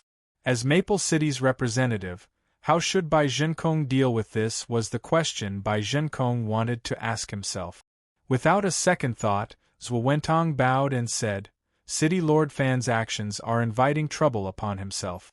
Lord City Lord, as Maple City's City Lord and the local government, how can you stand by and watch the citizens of Maple City suffer such an undeserved disaster? These words were spoken tactfully, but what sort of person was Bai Jinkong? He naturally knew what Zhuo Wentong meant. I was thinking the same thing. Wentong, do it now. Do it personally. At Bai Jinkong's command, Zhuo Wentong obeyed and left. After Zhuo Wentong left, Bai Jinkong picked up the letter again and shook his head. Old Fan, I've done you a great favor this time. Let's see how you're going to thank me when the time comes. Outside Maple City's Beast Appraisal Association, several groups of people with pet beasts were approaching with hostile expressions. These people clearly knew each other. Their muscles were bulging and their breathing was steady. Clearly, they weren't ordinary people. Even their pet beasts had restrained their auras, exuding a dangerous aura.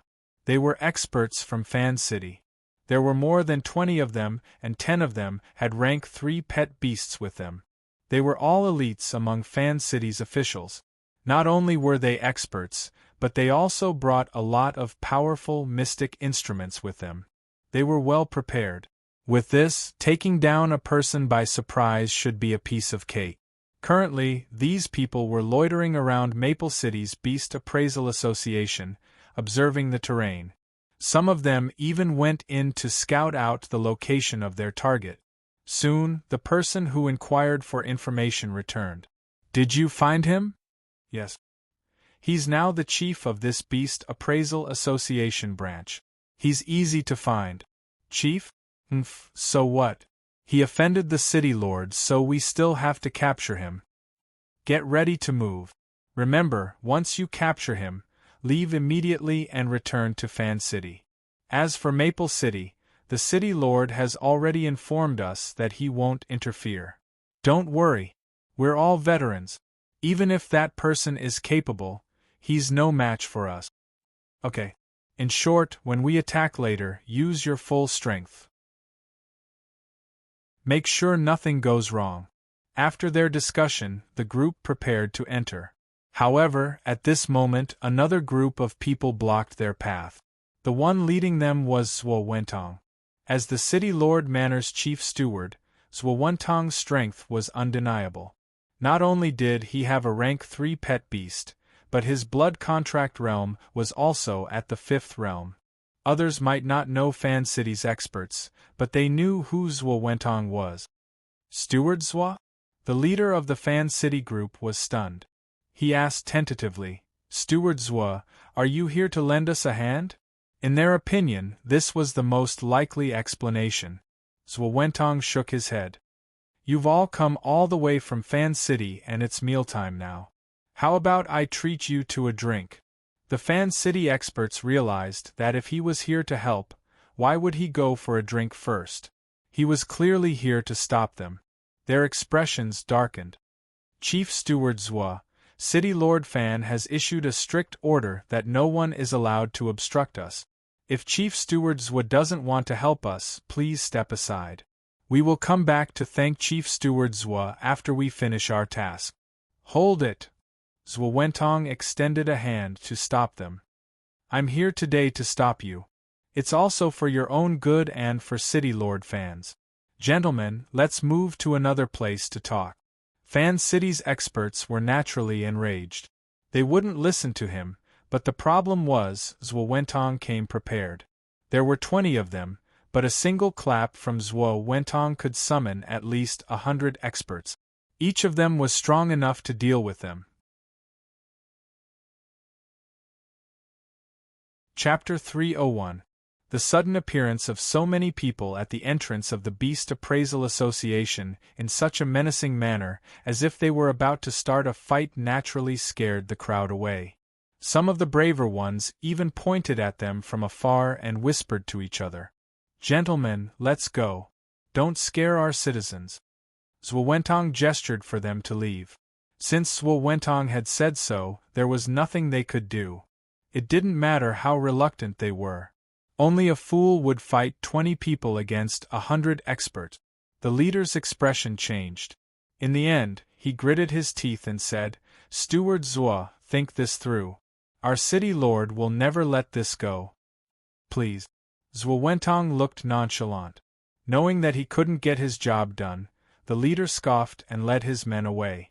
Zhuo accompanied them the entire time mainly because he was afraid that these people would circle back. Either way, he couldn't let these people from Fan City have their way today. Once they reached a secluded area in the city where there was no one around, the leader said, "Steward Zhuo, I can only report what happened today to City Lord Fan as it is. I hope you won't regret your actions today." Zhuo wasn't afraid of such a threat, so he laughed out loud. "It's up to you how you want to tell City Lord Fan when you get back. Let me tell you the truth. I saved your lives today, and whether you believe me or not, you will definitely be grateful to me in the future. Humph, let's go." The leader obviously didn't take Zhuo words to heart. Zhuo looked nonchalant. "Men, follow these esteemed guests of Fan City. Escort them out of the city." Zhuo obviously had to explain. He had always been diligent in his work, which was why Bai Jinkong thought so highly of him. For example, he fully supported Bai Jinkong's decision today. He would rather offend Fan City's city lord than offend Lin Jin. Zhuo actually had his own judgment about Lin Jin. There were some things that even Bai Jinkong didn't know about. For example, Zhuo had unconfirmed information about what happened in the royal capital.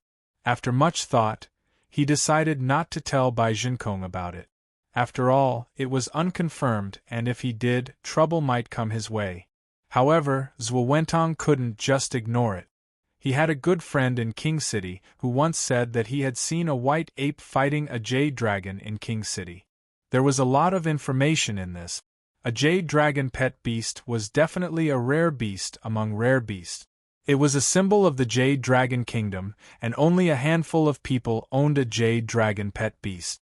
White Ape and the Jade Dragon were fighting. Could this White Ape be the one beside Lin Jin? It had to be. And where did the Jade Dragon come from? Without any confirmation, Zhuo could only infer and guess. Zhuo guessed that during that period of time, Minister Yu, who was second only to the Emperor, had died of illness. Then, there would be a conjecture. Could it be that this Jade Dragon belonged to Minister Yu? In fact, Minister Yu did not die of an illness at all. In fact, this was a very likely possibility. Officials from all over the country had speculated as well. After all, no matter how discreet the royal court struggle was, some rumors would eventually leak out. Regarding this matter, the officials of Royal City definitely knew some inside information, but no one dared to speak or discuss this matter. As for the officials of other cities, they could only speculate. However, it could be seen that Minister Yu's faction, which was originally powerful in the imperial court and other regions, was gradually being reorganized. The stubborn ones were directly purged, and basically all of them were found to have committed some crimes and were dismissed from their positions. So, who benefited the most from Minister Yu's misfortune? Zhuo could tell that it was the current emperor. So was there a possibility that the emperor wanted to get rid of Minister Yu and used Lin Jin to do it? It was a bold guess, but it wasn't impossible. Even if that wasn't the case, Lin Jin must have something to do with this incident. Hence, the city lord Manor Anzhua Wentong himself had to lean towards Lin Jin. There was no doubt about it. Since he had helped Lin Jin today, he had to let Lin Jin know what he needed to know. He wasn't asking for credit but a reminder. After all, that person in Fan City would never let this go. Zhuo made up his mind. He dismissed everyone while he returned to the Beast Appraisal Association. Someone must have informed Lin Jin of what happened at the association's entrance. Lin Jin, who was in the middle of appraising and treating beasts, didn't say a word. Instead, He comforted the association members while he continued with his work. Lin Jin had no idea what happened, but since Zhuo Wentong was here, there shouldn't be any trouble. Lin Jin was no longer the same as before. His state of mind had improved so much that even a landslide wouldn't be able to faze him. His priority now was to finish looking through the hundreds of accounts he had sent out. That was his top priority. Since morning, he had appraised and treated over 100 beasts, but there were still no new rewards from the museum. Of course, if he wanted the Beast Energy Formation Part 4, he would have to appraise more rare beasts. He had only encountered 7 or 8 beasts in the morning, which was a little too little. Master Lin, you've appraised over 100 beasts in a row. Do you want to take a break and eat something? Zhao Ying leaned over and whispered. Lin Jin had noticed Zhuo Wentong waiting outside and knew he must have something to discuss, so he nodded. Sure. Having said that, he wrote down the last word before getting up to loosen up. In fact, Lin Jin wasn't tired at all. Cultivating the Beastmaster 4th scroll allowed him to fuse with pet beasts, which greatly improved his physique. Forget 4 to 6 hours, Lin Jin wouldn't feel tired even if he appraised beasts continuously for more than 20 hours. After stretching himself, Lin Jin had Zhao Ying invite Zhuo Wentong in. Steward Zhuo, I saw that you're here. Why didn't you come in? Lin Jin asked with a smile as he approached him. Zhuo Wentong saluted him and said, Chief Lin, I didn't dare disturb you because I was watching you appraise beasts. Steward Zhuo, you must be joking.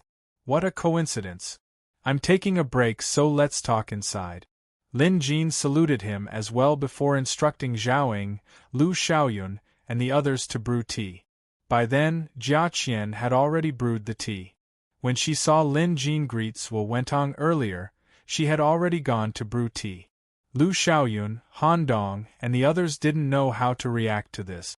Sitting down in the consultation hall, Lin Jin looked at Zhuo Wentong. Perhaps the man was here because of what happened outside the association. Sure enough, Zhuo Wentong didn't beat around the bush and told Lin Jin what had happened earlier. City Lord Bai has instructed that we must help Chief Lin deal with this incident no matter what, Zhuo Wentong said with a righteous expression. Lin Jin saluted him in thanks.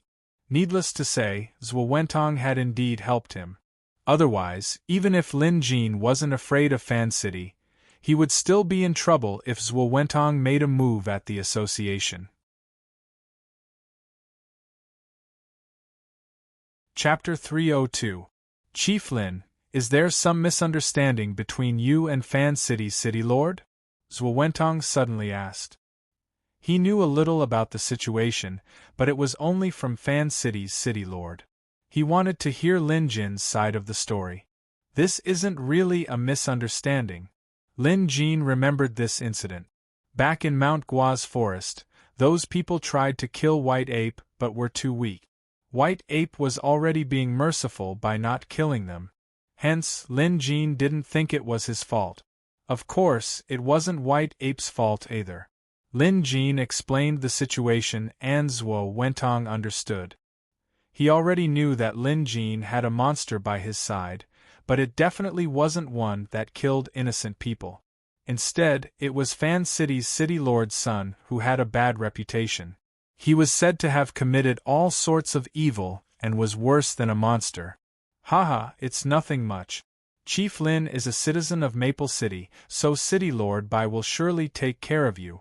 Chief Lin still has things to do, so I won't disturb you any longer. I would like to ask Chief Lin to take a look at my pet beast in the future. Zhuo Wentong got up to leave. The man had a good grasp of the rhythm, leaving right after he was done talking. He didn't take up too much time and annoy Lin Jin. What are you talking about, Steward Zhuo? I can take a look at your pet beast anytime. Lin Jin smiled. Zhuo Wentong quickly shook his head. I still have matters to attend to at the City Lord Manor. Why don't I treat Chief Lin to a drink at Grace Pavilion tonight? Grace Pavilion was a famous place in Maple City, but Lin Jin had never been there before. However, since Zhuo Wentong was being so polite, It wouldn't be nice to reject him. Thank you, Steward Zhuo, Lin Jin said. After Lin Jin said that, Zhuo Wentong said, then let's not go home until we're drunk tonight. Goodbye. Take care. Lin Jin walked him to the door and watched as Zhuo Wentong left before returning to the consultation hall. He did owe Zhuo Wentong a favor today, and Zhuo Wentong was a man worth befriending. Lin Jin didn't take Fan City's incident to heart. In the past, offending a city lord was a terrifying thing to do. But now, would Lin Jin be afraid of a city lord? Lin Jin had even offended Jade Dragon Emperor before. A mere city lord was nothing to Lin Jin. Let him do whatever he wants. Lin Jin composed himself and went back to appraising. His luck wasn't bad. The first beast he appraised in the afternoon was a rare beast. Until the sun set in the west. At the side of the city governor's mansion, Bai Zhenkong frowned when he received the latest news and immediately strode out. Eagle. Bai Zhenkong gave the order, and someone immediately brought over the eagles that the city lord's mansion reared.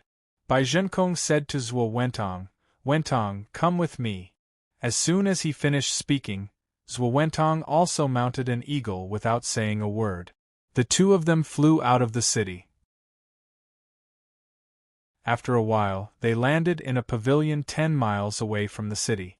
People would often come here to rest during the day, but at this hour there was basically no one. But at this moment, there was only one person sitting there. He was the city lord of Fan City. Old Fan, long time no see. Bai Zhenkong landed and laughed. Compared to Bai Zhenkong's relaxed and smiling face, the city lord of Fan City was obviously a little gloomy, and his expression was very ugly. Outside the pavilion stood an attendant. It was the man who led the group this morning. He was also glaring at Zhuo Wentong with an unfriendly expression. City Lord Bai, I've received your letter. I came to meet you as soon as I received it. We can be considered old acquaintances, and everyone here is my trusted aide. Tell me the truth. Who exactly is that Lin Jin? Why are you so protective of him? City Lord Fan's anger clearly hadn't subsided yet. There was a hint of questioning in his tone. City Lord Bai didn't mind. Instead, he walked into the pavilion and sat down. Old Fan, you said that we're old acquaintances. Since you're willing to meet me, it means that my words hold some weight. Since you want to hear it, I'll tell you. This Lin Jin is someone you can't afford to offend. Don't be angry and let me finish. You can be angry if you think I'm wrong. Outside the pavilion, Zhuo Wentong was all smiles as he looked at Steward Fan City. The latter's expression was still hostile. Brother Ling, before you went looking for trouble with Lin Jin, did you not know that he was a guardian of the nation? Zhuo Wentong asked softly. The man was stunned. It was obvious that he didn't know. They only found out that Lin Jin was a beast appraiser from Maple City's Beast Appraisal Association, so they sent their men over. They didn't ask much else. However, at the mention of the nation's guardian, Brother Ling's eyelids twitched. He knew what a nation's guardian entailed. Only those with rank 4 pet beasts were qualified to join. Once they joined, they would become guardians of the nation. One could only imagine their status. That Lin Jin is a guardian of the nation's guardian? The man asked with widened eyes. Zhuo Wentong smiled and made a shushing gesture. Let's hear what City Lord Bai has to say. Bai Zhenkong didn't go into detail, but even so, Fan City's 2 city lords were dumbfounded. Just the fact that His Majesty had issued an imperial edict to make an exception and promote Lin Jin to a rank 3 beast appraiser was enough to send chills down Fan City's city lord's spine. His son only had a broken leg and he could still recover. At most, he would have trouble moving his legs. Now that he thought about it, this wasn't a big deal. After all, his son wasn't dead. Even if he was dead, there was no way he could exact revenge on Lin Jin. No one who could become a city lord was an idiot. After giving it some thought, City Lord Fan knew what to do. He glanced at Bai Zhenkong, got up, and saluted. Ayaya, old Fan, what are you doing? Bai Jinkong smiled. Despite his question, he knew why old Fan was behaving this way. City Lord Fan bowed before saying, "Brother Bai, I owe you a favor. If you hadn't gotten someone to stop me, I might have gotten into big trouble." Of course, it would be big trouble. He was just the city lord of Fan City. There were 16 cities and 16 city lords in the Jade Dragon Kingdom. It would be a piece of cake for His Majesty to deal with someone of their level. If this matter were to escalate, City Lord Fan would definitely be the one to suffer. Moreover, City Lord Fan wasn't an idiot. Lin Jin wasn't as simple as Bai Jinkong made him out to be.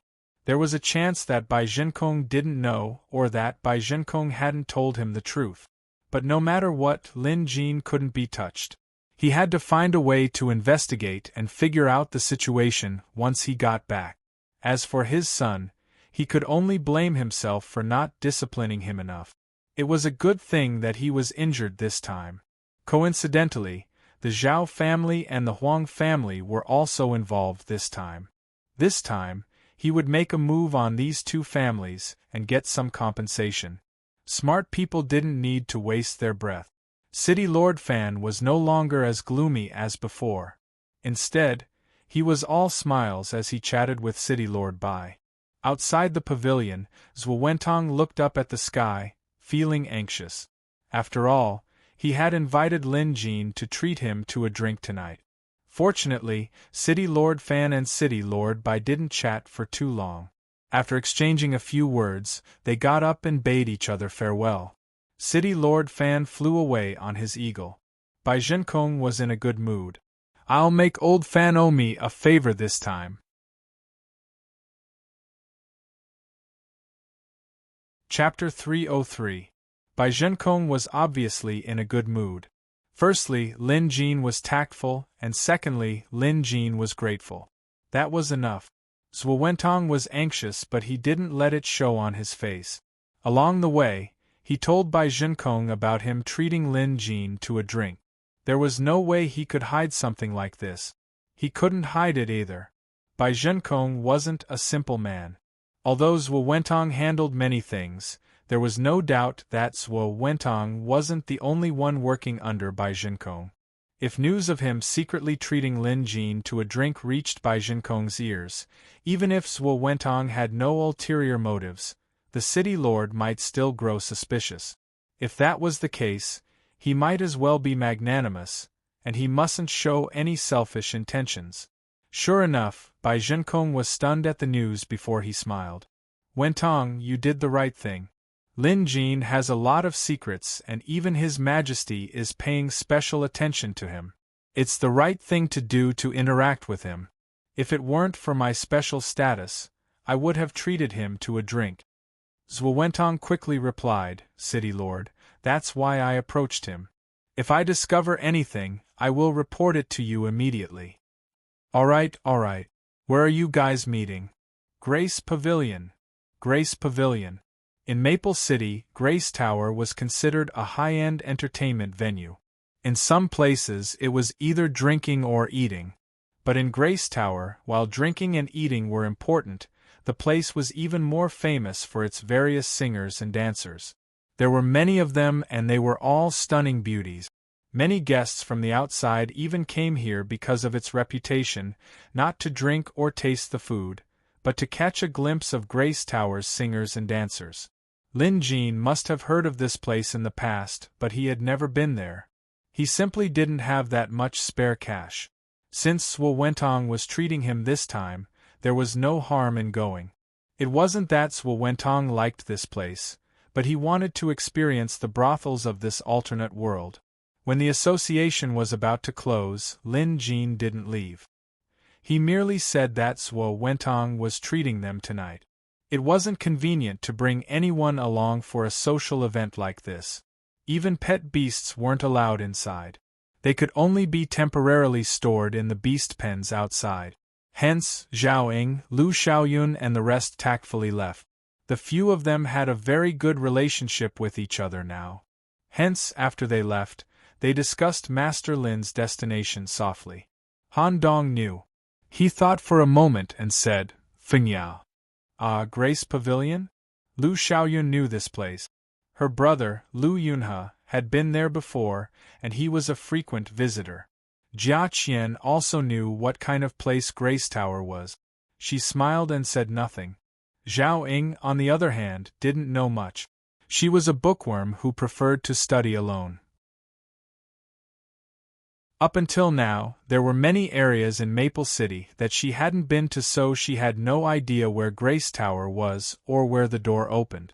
Seeing how pure Zhao Ying was, Lu Xiaoyun and Jia Qian also had the thought of joking with her. They immediately pulled her to the side and whispered to her. It was unknown what Lu Xiaoyun and Jia Qian said to Zhao Ying, but Zhao Ying's face turned red from their words. Of course, Han Dong pretended not to hear or see anything. I have absolute trust in Master Lin's character. Even if I go, it's only because someone invited me there to drink and chat, Han Dong mumbled to himself. To Han Dong, Lin Jin was a man of noble character and superb skills. He had long become his spiritual sustenance and idolized him. Hence, no matter what happened, Han Dong would never believe that his master Lin was that kind of person. Of course, Lin Jin had no idea what these apprentices were thinking.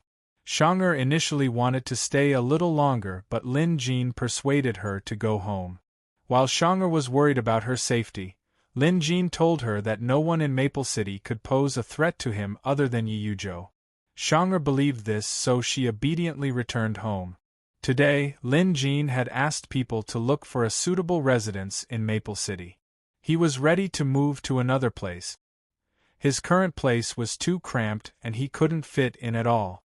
However, looking for a place to stay was not something that could be found in a short period of time. Zhuo Wentong was the city lord's mansion's chief steward. Not to mention other places, at least in the local area, he must have a lot of connections. He had to see if Zhuo Wentong could think of a way to solve this problem for him. Just as he was thinking, Zhuo Wentong arrived. Chief Lin, sorry to keep you waiting. I'll punish myself with 3 drinks later, Zhuo Wentong said as soon as he arrived. Zhuo Wentong asked as soon as he arrived. Lin Jin could tell that the man was travel-worn and had probably just returned from an errand. Steward Zhuo, you must be joking. If you're busy, we can drink another day, Lin Jin said sincerely, and Zhuo Wentong could tell that Lin Jin wasn't being sarcastic. No matter how busy I am, how can it compare to drinking with Chief Lin? Come, let's talk on the way, Zhuo Wentong said enthusiastically. Along the way, Zhuo Wentong told Lin Jin about Fan City's city lord's visit. Since I've helped you with something, I should let you know. At this, Lin Jin saluted him in thanks. Although he wasn't afraid of Fan City's city lord, it was better to avoid unnecessary trouble. Lin Jin was grateful that Zhuo Wentong was willing to help him deal with this problem. Zhuo Wentong could tell that Lin Jin was satisfied with the outcome. He also knew that City Lord Bian himself had not worked for nothing. As they chatted along the way, they soon arrived at the riverside of Maple City's inner city. The river in Maple City wasn't too wide, but the widest part was at least 30 to 50 feet wide. It was wide enough for 2 boats to travel side by side. Although the river wasn't huge, it was clear. Lanterns were hung on both sides of Maple Leaf River. The moonlight and candlelight illuminated the surface of the river. Shops lined both sides of the river, but not many of them were still lit up at this hour. Grace Pavilion was one of them. Looking from afar, Grace Pavilion's lights were definitely the brightest. It had a total of 5 floors and was surrounded by rings of lanterns. When the night breeze blew over, it carried with it the scent of rouge and face powder. Lin Jin caught a whiff of decent alcohol from it. It was said that Grace Pavilion was a place for people to admire elegance, listen to music, and enjoy dances. But in fact, Grace Pavilion's wine was exceptionally famous too. Of course, the price of their wine was just as well known. This was a place where everything was expensive. At the entrance, someone welcomed them with a smile. In Grace Pavilion's courtyard, there were several beast pens for pet beasts, and there were even staff to look after them. This investment alone was quite a hefty sum. At this hour, few people would be seen in other places, but outside Grace Pavilion, it was packed with people.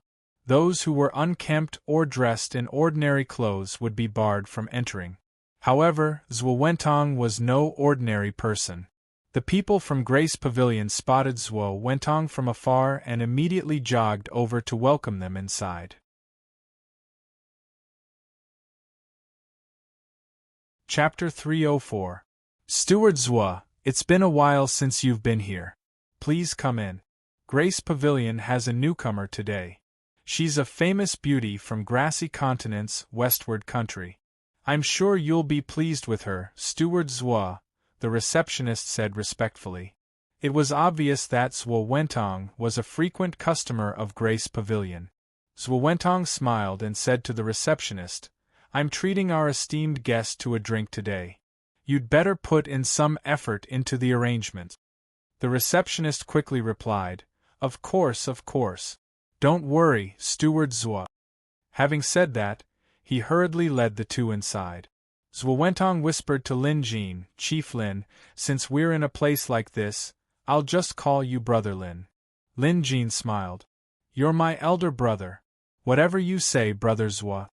At the sight of Lin Jin's understanding, Zhuo Wentong burst into laughter. In a place like this, it would be too much of a letdown if one addressed them as Steward Zhuo and the other as Chief Lin. Moreover, others would know who they were. As the saying went, one should speak according to the situation. In a place like this, it was most appropriate to address each other as brothers. Lin Jin didn't put on airs and Zhuo Wentong was a decent person who was worth befriending. The two entered Grace Pavilion. It was Lin Jin's first time here. Even though he was mentally prepared, he was still stunned by the extravagant decorations inside. Lin Jin had been to the royal capital and the palace before. To a certain extent, even the palace's decorations couldn't compare to Grace Pavilion. What was magnificence? That was exactly what he was seeing. A golden cedar plaque, a white jade staircase from the western continent, a painted ceiling, gold and aluminum candles hanging from the ceiling, a Munsa tent and an elegant screen. In short, everything he saw was extravagant. There were even thick pads under his feet that felt as soft as a beauty's shoulder. I didn't expect the people of this world to enjoy themselves so much, Lin Jin mumbled to himself. There were more than 100 candles hanging in the main hall, and they were all of the highest quality. Instead of pungent odors, they even had a refreshing fragrance. Lin Jin had to admit that the owner of this place was a big spender. To be able to open such a large stall in Maple City, the owner was definitely no ordinary person. However, this was just a thought. He was merely curious. Then again, since Zhuo Wentong frequented this place often, he might have a share in the business. However, Lin Jin would never ask such a question. As expected, the private room that Zhuo Wentong had prepared was definitely the best in Grace Pavilion. The layout of Grace Pavilion was a little like a well. There was a hall in the center that was at least 3 zhang wide. There was also a stage for dancers to dance on. There were also tables and chairs on the second and third floors. From the second floor onwards there were private rooms. Of course, they were only separated by carved wooden screens. One side faced the railing, and one could see the dancing and singing girls below. Relatively speaking, the private rooms on the second floor were the best, and the one Zhuo Wentong found was the one with the best angle. From this distance, he could clearly see the singers and dancers on the stage. In fact, he felt like he could touch them if he stretched out his hand. Old Brother Lin, the rule of Grace Pavilion is to drink the tea first, then savor the wine. The tea here is excellent as well. Just this pot alone would cost at least 5 silver taels, Zhuo Wentong said with a smile. In this kind of situation, he naturally did not have the prestige of the City Lord Mansion's chief steward. At this moment it was really a private gathering, and he was very open. He didn't hold back when he spoke. Perhaps this was his true nature, or perhaps he was doing it on purpose to make Lin Jin relax. Lin Jin could tell as well. If this pot of tea costs 5 silver taels, then that pot of wine must cost at least 50, Lin Jin said with a smile. Brother Zhou, thank you for spending so much today. Zhou Wentong pulled a long face and pretended to be unhappy. Old brother Lin, what are you talking about? How is treating a brother to a drink considered spending money? Forget 50, even if it's 500, so what? Lin Jin laughed heartily and drank a cup of tea. The tea was indeed top-notch. It was Maple City's most famous fragrant hill red leaf tea. Although it was called red leaf tea, it was actually a type of green tea. It was fragrant in the mouth, cooling down the throat, and left an endless aftertaste. Since Lin Jin was here, he planned to enjoy himself. Grace Pavilion was so particular about a pot of tea. Even the water used to brew the tea was top-notch mountain spring water. Lin Jin guessed that it was transported here by horse and carriage from the mountains. Of course, Lin Jin was looking forward to the food and drinks they served. In the hall there was already the sound of drums at this time. A group of 7 young women, dressed in light muslin, had beautiful figures. They were all barefoot, with small bells tied to their hands and feet. When they moved, the bells would ring, which was very pleasing to the ear. These 7 dancers wore thin veils over their faces, but it was obvious that they were all good-looking. As they danced to the music, many of the customers below were mesmerized. Zhou Wentong stole a glance at Lin Jin and noticed that the latter wasn't attracted by the dancers at all. Lin Jin didn't seem like a hot-blooded young man either. Lil Bro Lin, the girls in Grace House are all carefully selected. But, since you're always surrounded by beauties, of course you wouldn't be interested in the girls here. Zhou Wentong cracked a joke. At this, Lin Jin burst into laughter. Brother Zhou, please don't laugh at me. I've always been studying beast appraising skills. Where would I find the time to pay attention to this? Of course, Lin Jin knew what Zhou Wentong was talking about. Speaking of which, he was indeed surrounded by beauties. Any one of them was better than Grace Pavilion's dancers. A feast for the eyes. Perhaps it was because he had seen too many of these beauties that he wouldn't be interested in the slightly inferior ones. This was especially true for Shang'er. She was on the level of a national calamity. After being used to such beauties, Lin Jin had indeed become picky. Zhou Wentong laughed and didn't continue the topic. Both of them watched the dance before Zhou Wentong said, "It's not time yet. Grace Pavilion's most talented lady will be here in a while. Among them, Chu Wenji is the prettiest. Not only is she good at singing and dancing, but she's also well versed in calligraphy, painting, chess, and the guqin. More than half of the guests here are here for her." As he spoke, a strange gentleness flashed across Zhou Wentong's eyes. Lin Jin had no idea who this Chu Wenji was, but hearing Zhou Wentong's praise for her, she must have some unique skills. But Lin Jin was more concerned about what kind of wine would be served later and what kind of dishes would be served. Speaking of dishes, it had been a while since Lin Jin last saw Master Chef Liao. Recently, Master Chef Liao had gone on a trip and Lin Jin had no idea where he went. While Lin Jin was deep in thought, he caught a whiff of a delicious aroma. "It's here." Lin Jin looked at the entrance. Sure enough, young women came in carrying a variety of dishes. There weren't many dishes, but each one was meticulously prepared. They looked, smelled, and tasted great, especially the jug of wine that was brought in at the end. It had a strong alcoholic aroma. Compared to the dancers, Lin Jin was more interested in the dishes and wine. "Come, come, Brother Lin. According to Grace Pavilion's rules, there will be 3 rounds of dishes and each round will be different. These are all cold dishes and the wine is also plum wine that will stimulate the appetite. Once the appetites are satisfied, the main course will be served later." Zhou Wentong laughed heartily as he introduced the dishes to Lin Jin. Interestingly, as the dishes were served, the dancers changed as well. The 7 dancers from before retreated and 2 women took their places. Of the 2 women, one was playing the guqin while the other was playing the pipa. Their soft fingers plucked at the strings, creating a natural rhythm. The melody was clear and melodious, and other than the beautiful sounds of the guqin and pipa, the two women also had excellent figures and looks. At the same time, the individual seats and private rooms below began serving the dishes. It was obvious that this was Grace Pavilion's rule. Try it. Zhuo Wentong invited Lin Jin to pick up his chopsticks, and Lin Jin didn't decline.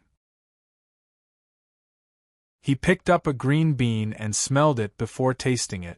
It was indeed delicious. Then, he picked up a piece of beef and dipped it in the sauce. To his surprise, it was so soft that it melted with a single bite. Amazing. Everything else aside, just Grace Pavilion's dishes alone had earned Lin Jin high praise. Tasting the plum wine again, it completely lived up to his expectations. Just then, Lin Jin sensed something. As he ate, he looked outside. The two women playing the guqin weren't what he was looking for. Instead, he was looking at a guest who had just entered. The guest was clearly not dressed like someone from Zhongzhou. Most of his clothes were leather armor, his limbs were thick, and his hair was like a steel brush. His forehead was bulging, and as he walked, he exuded a domineering aura.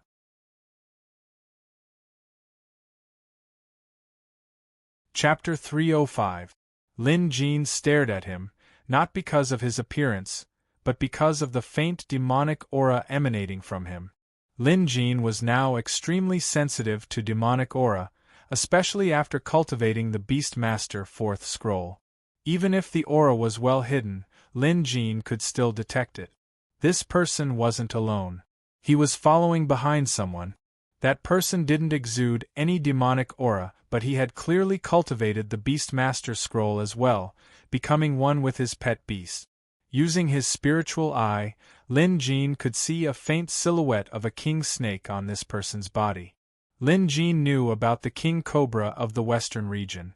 It was an extremely venomous and ferocious snake beast. Some of them could grow up to 100 feet long and had thick scales.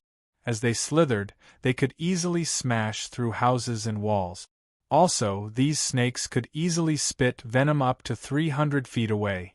They were the most ferocious and dangerous of all. Even in the grassy continent, western king snakes were extremely rare.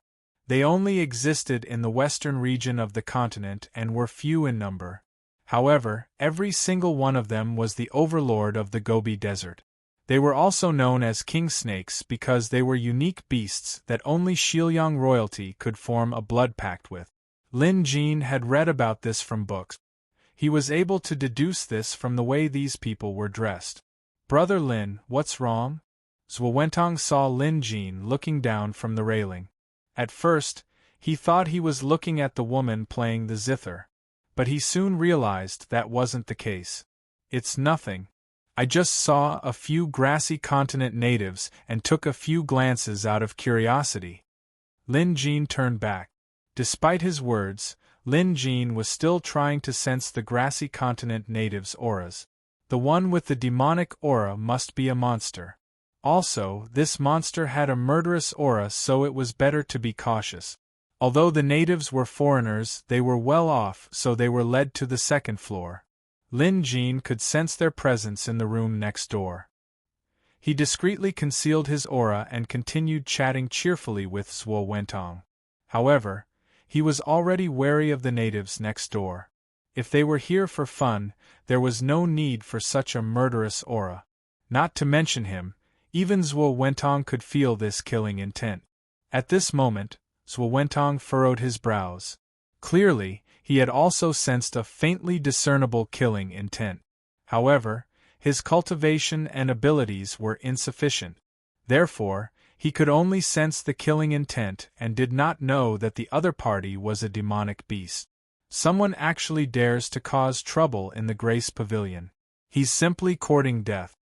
He wasn't afraid that Lin Jin would hear him.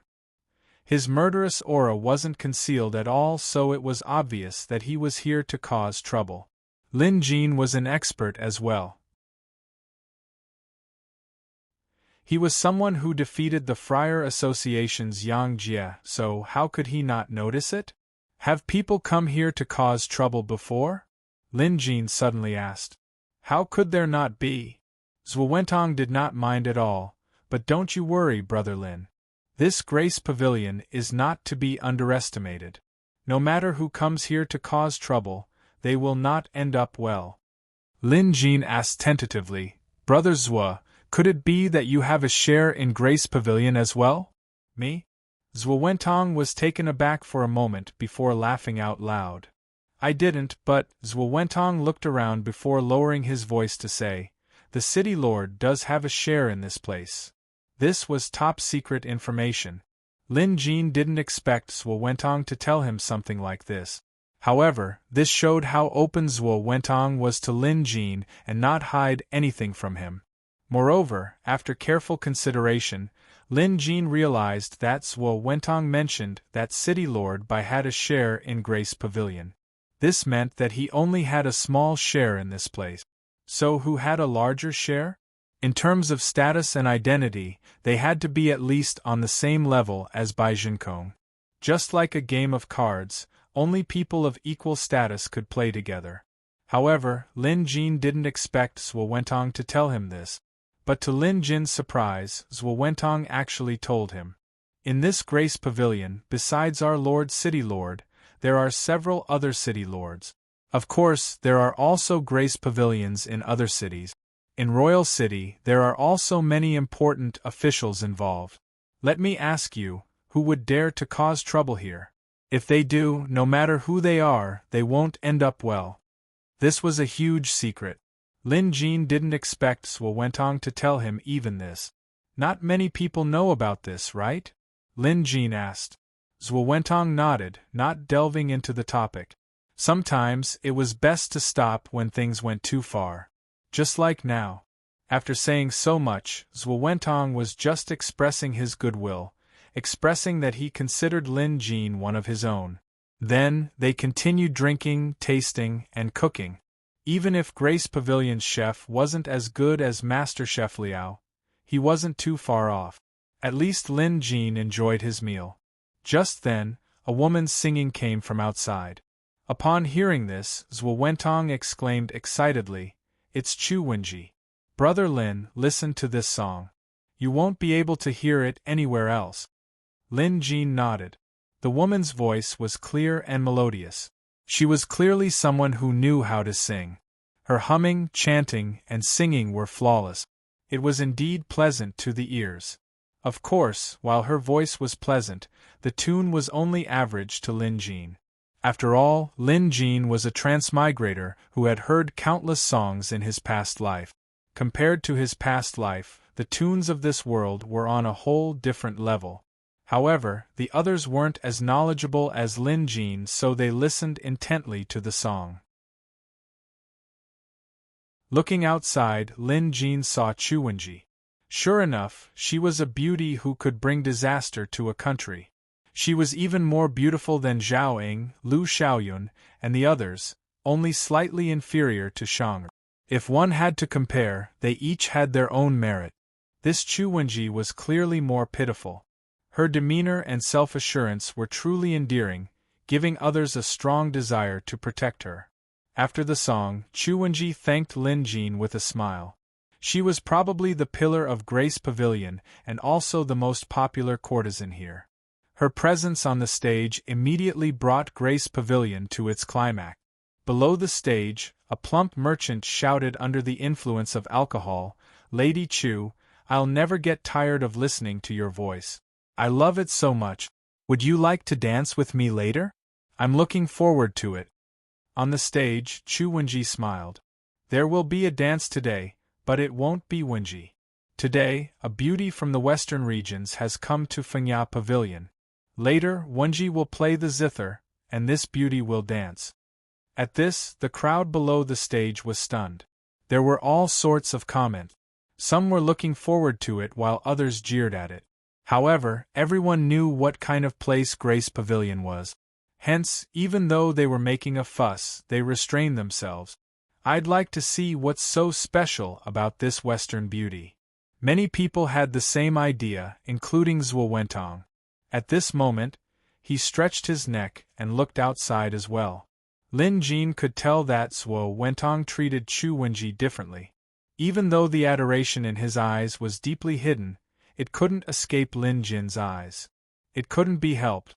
As a beast appraiser, Lin Jin had developed the habit of being observant. Just then, the Western beauty came over from the other side. She was dressed lavishly and wore a veil over her face.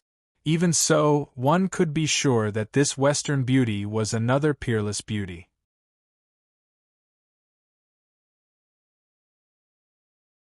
Chapter 306. Next, Chu Wenji began to play the guqin, while the Western beauty immediately began dancing. No doubt, the music was pleasing to the ear, and the dance was even more beautiful. The veil on the Western beauty's face automatically fell and fluttered away, immediately attracting a frenzy of scrambling. The Western beauty's limbs were slender, her facial features were deep, her nose was high, her long chestnut-colored hair was long, and her eyes were blue. Her beauty was different from Chu Wenji's beauty from the central continent. It was exotic. At least to Lin Jin, this Western beauty wasn't necessarily prettier than Chu Wenji. It was just that their styles were different. Of course, as a dancer, this Western beauty was definitely skilled. Even in Lin Jin's eyes, he found her to be quite an impressive performer. However, right at this moment, a sudden change occurred. A person flew out from the private room next door and landed on the stage at lightning speed. With one hand on each, he lifted the Western beauty and Chu Wenji up by their waists before dashing out. No one could stop him. In an instant, the wooden tables were smashed to pieces and dishes flew everywhere. There were some experts in Grace Pavilion, but without exception, all of them were knocked away by the towering figure. Some unlucky ones spat out blood and fell to the ground, their fates unknown. "How dare you!" Zhuo Wentong cursed before leaping out to give chase. Lin Jin was frowning as well. The hall below was in a mess, but Lin Jin remembered that there wasn't only one person next door. The next instant, someone came out from the room next door. It was the grassy continent native with the aura of a king serpent.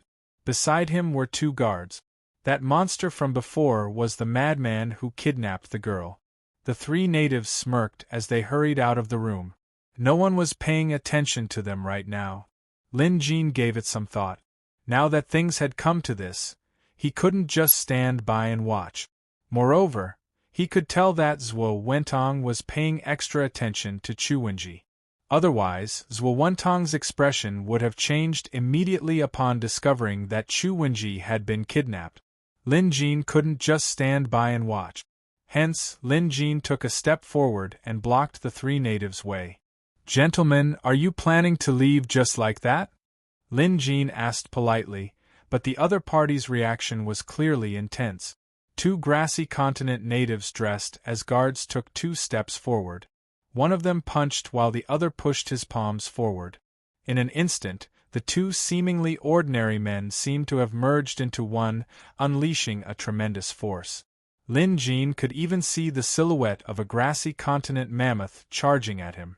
The moment they met, it was a killing move. These grassy continent natives were truly arrogant. Lin Jin naturally didn't dare to let his guard down. After all, that terrifying aura had already collided head-on. Lin Jin instantly used Xiaohua's strength. His left fist and right palm happened to be the exact opposite of his opponent. Just like that, when the fist and palm collided, the energy of ice and fire rippled out. In a moment of desperation, this was Lin Jin's fastest reaction. The combined strength of the two grassy continent natives was undeniably strong. When their fists and palms collided, it felt as if a giant elephant had rammed into Lin Jin with the force of 10,000 caddies. Lin Jin was immediately sent flying, crashing through a screen behind him. Futile effort. The grassy continent native in the middle sneered and quickly left. His two subordinates looked grim as they hurried after him. However, it was obvious that they were having a hard time. Once outside, the middle-aged grassy continent native noticed something amiss and immediately asked with a frown, "You two, what's wrong?" "King Yen, that man just now wasn't simple. We can't feel our arms anymore. I'm afraid. The two subordinates looked pained as they broke out in cold sweat. Taking a closer look, one of their arms was frozen while the other was charred black. It was obvious that they had been burned. Trash! The grassy continent native who was addressed as King Yen cursed before hastening his pace. His two subordinates gritted their teeth and followed suit. Taking advantage of the chaos, they ran out of the city. Unbeknownst to them, someone was following them. It was Lin Jin. Earlier, Lin Jin had been careless and was sent flying. His opponent was simply too strong. Lin Jin had never encountered such a joint attack before, so he was at a disadvantage. But in all honesty, the other party was the one at a disadvantage. Lin Jin was only sent flying with minor injuries, while the two grassy continent natives probably lost their arms. In other words, Lin Jin had the upper hand in this fight. However, Lin Jin was pissed. Extremely pissed. He was just asking a question. He didn't even finish his sentence before the other party attacked him. If it were anyone else, would they still be alive? They would definitely be beaten until their bones were broken and their tendons snapped. Hence, Lin Jin was displeased. Even if Zhuo Wentong wasn't involved, Lin Jin would still stick his nose into this matter. Lin Jin had used camouflage and cloud soaring. No matter how fast the other party was and how they had already left the city, it was impossible for them to shake Lin Jin off. Moreover, Lin Jin could tell that these grassy continent natives knew there were experts in Maple City, so they didn't dare to linger. They had clearly planned this out. At this speed, the experts in the city wouldn't be able to react in time, let alone stop them. After all, it had only been 10 breaths since the incident started. After leaving the city, the grassy continent natives headed west. In fact, Lin Jin could have stopped them long ago. But Lin Jin didn't. As mentioned earlier, Lin Jin was pissed. Hence, he wanted to figure out what they were up to before making his move. No matter what they were up to, Lin Jin would destroy them. It was his fault for being pissed off. While the three of them were chatting, Lin Jin used a skill to get closer. He walked quickly above their heads, obviously using the cloud staircase. With the cover of the night and camouflage, the three people below didn't notice him at all. "Can you two still hold on?" King Yen asked with a hint of dissatisfaction in his tone. "King Yen, we can." The two injured guards of the grassy continent did not dare to say no. They were very clear about King Cheng's character. If he felt that they were a burden, he might even abandon them. Therefore, even if they could not persist, they had to grit their teeth and persevere. There aren't many experts in the Jade Dragon Kingdom, and even more so in Maple City. I heard that Yi Yuzhou is the only one here and the others are nothing. That kid who blocked our way just now definitely isn't Yi Yuzhou. And you guys were injured by a nobody. I'm afraid you'll be punished when you return. But I'm very happy today. Not only did I manage to bring Tilly back, I also brought a Central Continent beauty with me. Haha, so don't worry, I'll only reward you when we return. King Qing burst out laughing at the moment. Obviously, he was in a good mood. The two guards also heaved a sigh of relief and hurriedly said, "Congratulations to Prince Qing for finding a beauty. In this way, there will be more beauties in Prince Cheng's harem." King Qing was delighted to hear this. "Haha, that's right. It's time to build a few more courtyards for our harem. Also, that Tilly needs to be taught a lesson. Previously, when I wanted to bring her in, she dared to run away. She even chose to come to this brothel of the Central Continent instead of enjoying life with me. If I don't teach her a lesson this time, I won't be able to quell the hatred in my heart." King Cheng's face was filled with murderous intent when he mentioned something he was unhappy about. At this, the two guards dared not say another word. If they said something wrong and angered King Qing again, it would be troublesome.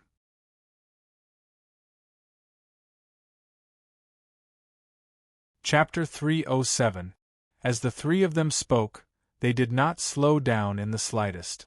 When they were 5.5 li away from the city, The two bodyguards unleashed a technique and beast chi floated out from their bodies.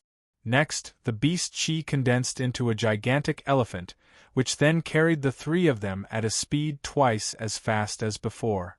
After another 10 miles, they came across a fight in the forest ahead. It was quite a commotion. "King Yen, the monster slave is in trouble," one of the grassy continent guards said. The giant elephant was running extremely fast. In fact, Lin Jin had been sitting on the elephant's tail since earlier. With this, he didn't have to waste his spirit energy to travel on cloud. With the help of cloud mist and camouflage, as long as he didn't move recklessly, the other party wouldn't notice him. Lin Jin could see the situation over there. It was Zhuo Wentong fighting against the monster he was fighting. The two girls were fine. Tilly was even helping Zhuo Wentong fight the monster. This Western lady was quite capable. She had a rank 3 pet beast and had cultivated the Beastmaster scroll, so she could be considered an expert. It was also because of this Western lady's help that Zhuo Wentong didn't lose. The main problem was that the monster they were fighting was too powerful. It was a rank 3 monster that had cultivated the transfiguration skill. However, to Lin Jin it was only average. When it was fighting, it could no longer maintain the transfiguration skill. Now it was in its beast form, the head of a long-tailed leopard. This was a leopard demon, the grassy continent's spotted leopard. Although this leopard demon couldn't maintain its human form, it wasn't completely in beast form either. It was considered half human, half beast. Standing over 10 feet tall, it relied on its sharp claws and iron whip-like tail. Zhuo Wentong was attacking with all his might. He had clearly cultivated the Beastmaster scroll as the shadow of a raging bear rose from his body. With this, Zhuo Wentong's every move was powerful.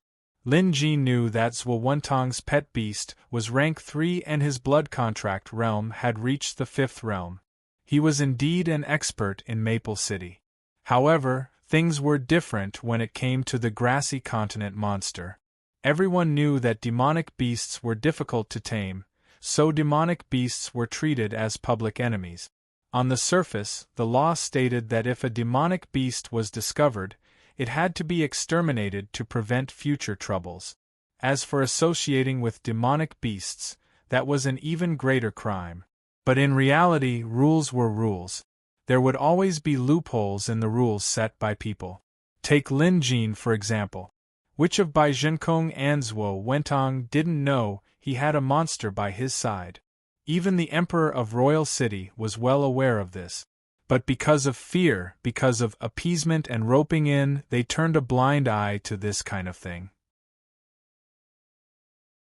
However, Lin Jin assumed that monsters originated from the central continent. To think that they existed on the grassy continent as well. Not to mention, they could even become servants of royalty. Obviously, the other party definitely had a way to control the demonic beast. Lin Jin was very interested in this. On the other side, Zhuo Wentong and the Western region woman, Tilly, were working together to attack the leopard demon. Even so, they could only fight to a draw. The demon was clearly stronger than other beasts of the same level. The other woman, Chu Wenji, was an ordinary woman. She could only hide in the distance and look at Zhuo Wentong with concern. Alright, this pair is confirmed. However, Lin Jin didn't expect Zhuo Wentong to give it his all for a woman like this. Indeed, Zhuo Wentong was putting his life on the line. After all, demonic beasts were no joke. If it wasn't for the Western region woman, Tilly, who could still be of use, he would have been defeated long ago. Zhuo Wentong and Tilly were in a stalemate when they noticed the giant elephant approaching. When they saw it clearly, their expressions darkened. This is bad. Zhuo Wentong was also an expert. He knew that it was impossible to win against the leopard demon even if they were in a stalemate. If the leopard demon sent reinforcements, they would surely lose. Zhuo Wentong made a prompt decision. He turned to the Western region woman and said, "Miss Tilly, please bring Wenji back to Maple City and inform City Lord Bai. I'll try my best to stall for time here." Although he said he was stalling for time, Zhuo knew very well that he couldn't handle one leopard demon with his current abilities. Now that the leopard demon had 3 helpers, he was even less of a match. If that happened, his life would be in danger. However, Zhuo didn't have time to think too much. He had to give it his all. The Western region woman, Tilly, wasn't hesitant either. The fact that she could escape from Grassy Continent's western region proved that she wasn't an indecisive person. She immediately pushed Chu Wenji away and tried to pull her away. But Chu Wenji refused to leave. "Tilly, you can leave if you want. I'm not leaving." Now that Chu Wenji wasn't leaving, Tilly couldn't just leave on her own. Moreover, she was very clear that this group of people had originally come for her. If she just left like that, it would be really inexcusable. Grassy Continent's western region was a place of loyalty. Oh no, someone's being a busybody. Those 2 beauties are trying to escape. Capture them. Don't even think about getting away. King Cheng shouted when he saw the situation. His 2 guards looked helpless. However, the leopard demon was already on par with the other party. Now that the 2 of them were here, even if they were injured, they should be able to take down the other party easily. Hence, they prepared to charge forward. But at that moment, a voice came from behind them. "You 2, don't go. Take a break." Upon hearing the voice, the 2 guards' hearts skipped a beat. Before they could react, they felt a sharp pain on their backs as if they were being pierced by needles. Then, they collapsed to the ground. What frightened them was that the Beastmaster scroll they cultivated allowed them to fuse with their pet beast. The war elephants they were riding on were their pet beasts. The Grassy Continent's war elephants were terrifyingly powerful. It was extremely difficult for a single person to fuse with a war elephant. Since the 2 of them had cultivated the Beastmaster 3rd scroll, they could fuse 2 war elephant souls into one. That was how the war elephants they were riding on came to be. At this moment, they originally wanted to withdraw their beast power, but they couldn't do it at all. Their bodies went limp, unable to move. Lin Jin was obviously the one who did it. As he spoke, King Cheng's heart skipped a beat. He leaped up abruptly, and the phantom of a king's snake surged out from his body as he turned to look behind him. He saw a person sitting behind the war elephant. When did this person get here? King Cheng was a ruthless and arrogant man. His fingers moved like a snake and he flicked his arm. At the same time, the phantom snake behind him came biting at Lin Jin. This was the art of using beast energy. If he was hit, Lin Jin wouldn't be able to take it. Moreover, the beast energy released by the other party was highly toxic and Lin Jin's body wasn't immune to poison. Hence, before the Mastiff King could make his move, Lin Jin had already flicked out a silver needle. The needle pierced the Mastiff King's neck at lightning speed, piercing his numbing acupoint. The moment the Mastiff King made his move, he immediately collapsed, slipping off the war elephant and falling into the forest below. Speaking of which, those who didn't understand Lin Jin's technique would be at a disadvantage when they were pierced by a silver needle. Fortunately, Lin Jin didn't go for the kill. Otherwise, the needle wouldn't have pierced the acupoint but the brain instead. However, Lin Jin knew that since the other party cultivated the Beastmaster scroll, the acupoint at the center of the brain was protected by beast energy.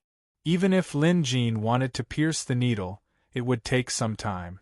Also, Lin Jin didn't want to cause any trouble. It was better to let the other party know when to retreat. When was the point of fighting and killing? Of course, falling off the back of the giant elephant would probably cause him some pain. But Lin Jin couldn't care less.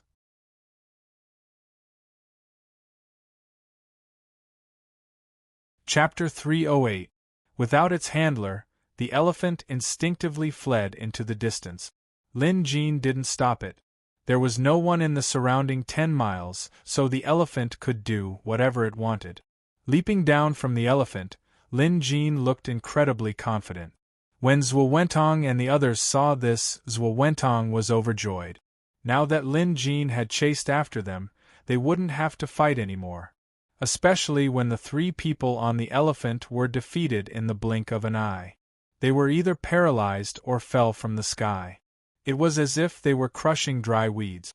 "Brother Lin, you're really something," Zhuo Wentong mused. He didn't get a good look, but he was sure that the 3 people on the elephant were no weaker than this leopard monster. This further proved how powerful Lin Jin was. Tilly was also staring at Lin Jin with wide eyes, curiosity and a hint of admiration in her gaze. Now only the leopard monster was left. After Lin Jin landed on the ground, he turned to the leopard monster. The latter stared back at Lin Jin with a pair of beastly eyes, filled with wariness and fear. Beasts were naturally more sensitive than humans, and monsters were even more so. Lin Jin didn't hold back anymore. The aura of Xiao Hua's Dharma body and his own cultivation rippled out, pressuring the leopard monster. It bared its teeth and roared but didn't dare to attack again. At the end of the day, it was just a rank 3 monster. Even if it knew some spells, it was nothing to Lin Jin. With Xiao Hua's strength, he could easily crush it. Meanwhile, Lin Jin was curious about this leopard monster. He was curious about how the 3 grassy continent natives were able to control this shape-shifting monster. Lin Jin couldn't tell the specifics, so he flicked his finger and shot out a needle. As sharp as the leopard monster was, it dodged it swiftly. However, Lin Jin flicked out 3 more needles. This time, the leopard monster couldn't avoid them, but it used some kind of supernatural power to harden its fur as hard as steel. The needles only managed to pierce through halfway before the leopard could no longer penetrate its skin. Lin Jin wasn't trying to hurt it. He just wanted to use the needles to evaluate the monster. Information about the leopard monster appeared in the Museum of Deadly Beasts. Everything else was within Lin Jin's expectations, including the beast's rank. However, there was something special about this leopard demon. Slave seal. Lin Jin stared blankly at those 2 words. Even in the Museum of Deadly Beasts, these 2 words carried an indescribable power. Evidently, the person who left behind these 2 words was no ordinary person. It wasn't Lin Jin's first time hearing about this. He had studied a lot of books on beasts, and the Museum of Deadly Beasts also had a lot of related books. Among them, there was information on slave seals. Slave seal was a supernatural spell used by ancient immortals to control monsters. Speaking of which, it was the origin of pet beast. However, it was said to have been lost due to the passage of time. Anyway, this was Lin Jin's first time seeing it. It was Lin Jin's first time seeing such a legendary item, so he was naturally intrigued. With a thought, the museum displayed the details regarding the slave seal. For example, there were several ways to neutralize it. Coincidentally, the first one Lin Jin came across was the yin-yang spell negation incantation. Spell negation was something Lin Jin had studied in the Friar Association. It was one of the few spells he had mastered. Back during the Friar Association's Disciple Tournament, Lin Jin used this spell negation to neutralize Yang Jie's Beast King fusion. This incantation seemed to be tailor-made for Lin Jin. Moreover, he had to have a yin-yang dharma body to cast it. Of course, Lin Jin was curious. Out of curiosity, he tried it out. However, he did not expect the yin-yang spellbreaker spell to succeed on his first try. In an instant, an invisible wave of energy surged out of the Museum of Deadly Beasts. This wave of energy surged into the body of the leopard demon inside the museum. Then, with a cracking sound, it was as if something was broken.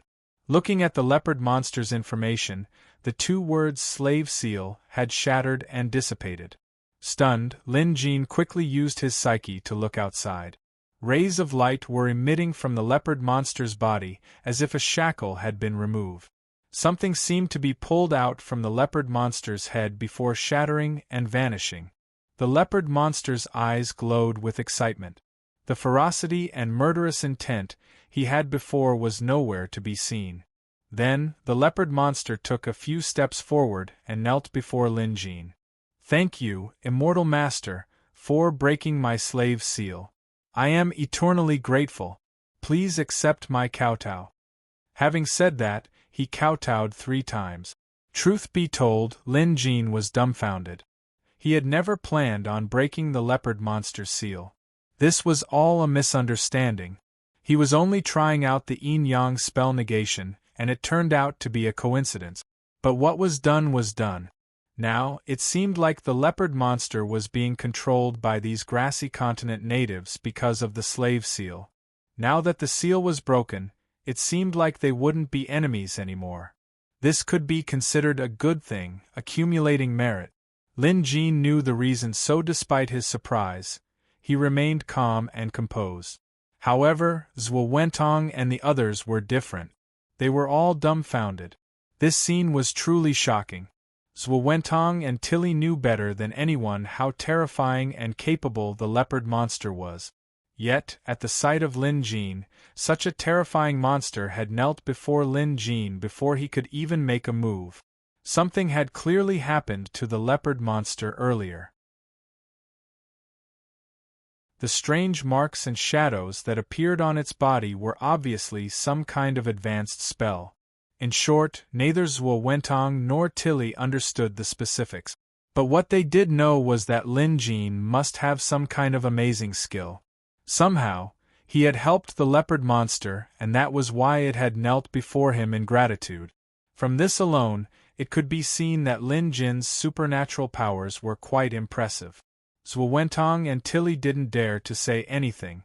Chu Wenji hurried over to Zhuo Wentong's side and held his hand tightly. "Wentong, are you all right?" Chu Wenji asked gently. Zhuo Wentong patted the back of Chu Wenji's hand, indicating that he was fine. Tilly rolled her eyes and shuffled a few steps away. However, this Western beauty's large eyes hadn't left Lin Jin since the beginning. To be able to defeat King Yen and the others in the blink of an eye and subdue the leopard monster so easily, making it kneel before him willingly wasn't something an average person could do. In Tilly's heart, she was extremely impressed. Meanwhile, Lin Jin glanced at the kneeling leopard monster and mused, "This leopard's name is Linbao, sharing the same surname as me. What a coincidence. Perhaps it was fate that allowed him to unintentionally break the slave imprint on the other party's body." Suddenly, Lin Jin sensed something and looked up. Up in the sky, he saw the ball of light that had emerged from the leopard monster condensing into an eye. A gigantic eye was currently staring at Lin Jin. Lin Jin stared back at it. A moment later, the eye disappeared. Lin Jin frowned. In the end, he sighed helplessly. What a loss! Lin Jin mumbled to himself. Indeed, it was a loss. He had unintentionally broken the leopard monster's slave seal, but who knew that he would end up provoking another problem? That eye just now wasn't formed naturally. Presumably, it was some kind of existence that was observing the situation here through the remnant spell of the slave imprint. Someone who could do this was no ordinary person. It was a pity that the other party only took a glance before leaving. Or rather, the spell could only last for a short while. Otherwise, Lin Jin would have wanted to talk to the other party and explain things to him. But it seemed like he wouldn't get the chance. If his guess was right, the other party must have seen what was going on here. At the very least, they knew who had broken the slave seal. If it was a broad-minded person, they wouldn't mind. But if it was a narrow-minded person, things might not be the same.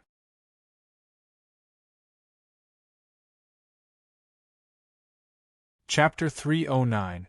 Other than Lin Jin, no one else had noticed the eye in the sky earlier.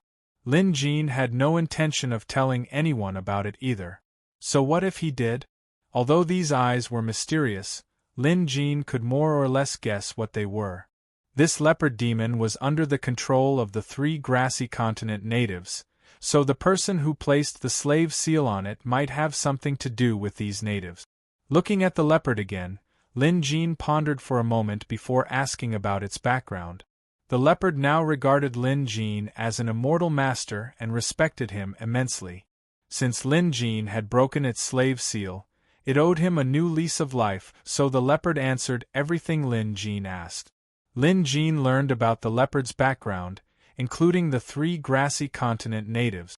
They were from grassy continent's westward country. Westward country was a premium country in the grassy continent. Its scale and strength far surpassed that of Jade Dragon Kingdom. King Yen was one of the 13 kings of Westward country. Westward country's structure was different from Jade Dragon Kingdom's. Since ancient times there had been 13 kings. Of course, some of them held actual power while others merely held it in name only, relying on the wealth their ancestors had accumulated to flaunt their prowess. King Yen was one such person. He was only a marginalized king in Westward country. But even so, his status and influence were incomparable to the average Westward country citizen. For example, this King Yen owned a large territory that was at least 2 to 3 times the size of Maple City's territories. Westward country's territory was sparsely populated with many mountains and treacherous lands. King Yen didn't dare to fight with other kings, but he was extremely cruel and tyrannical to the people in his territory. He was especially lustful and collected high taxes, most of which were used to build his palace. Just his harem alone had hundreds of concubines. He came out this time because of Tilly. Tilly! Lin Jin glanced at the Western beauty who was approaching him and knew that she was Tilly. Indeed, a slender and virtuous woman was a gentleman's dream. But the problem was, Westward country was at least several thousand miles away from Jade Dragon Kingdom. It was Lin Jin's first time seeing someone travel so far just to find a woman.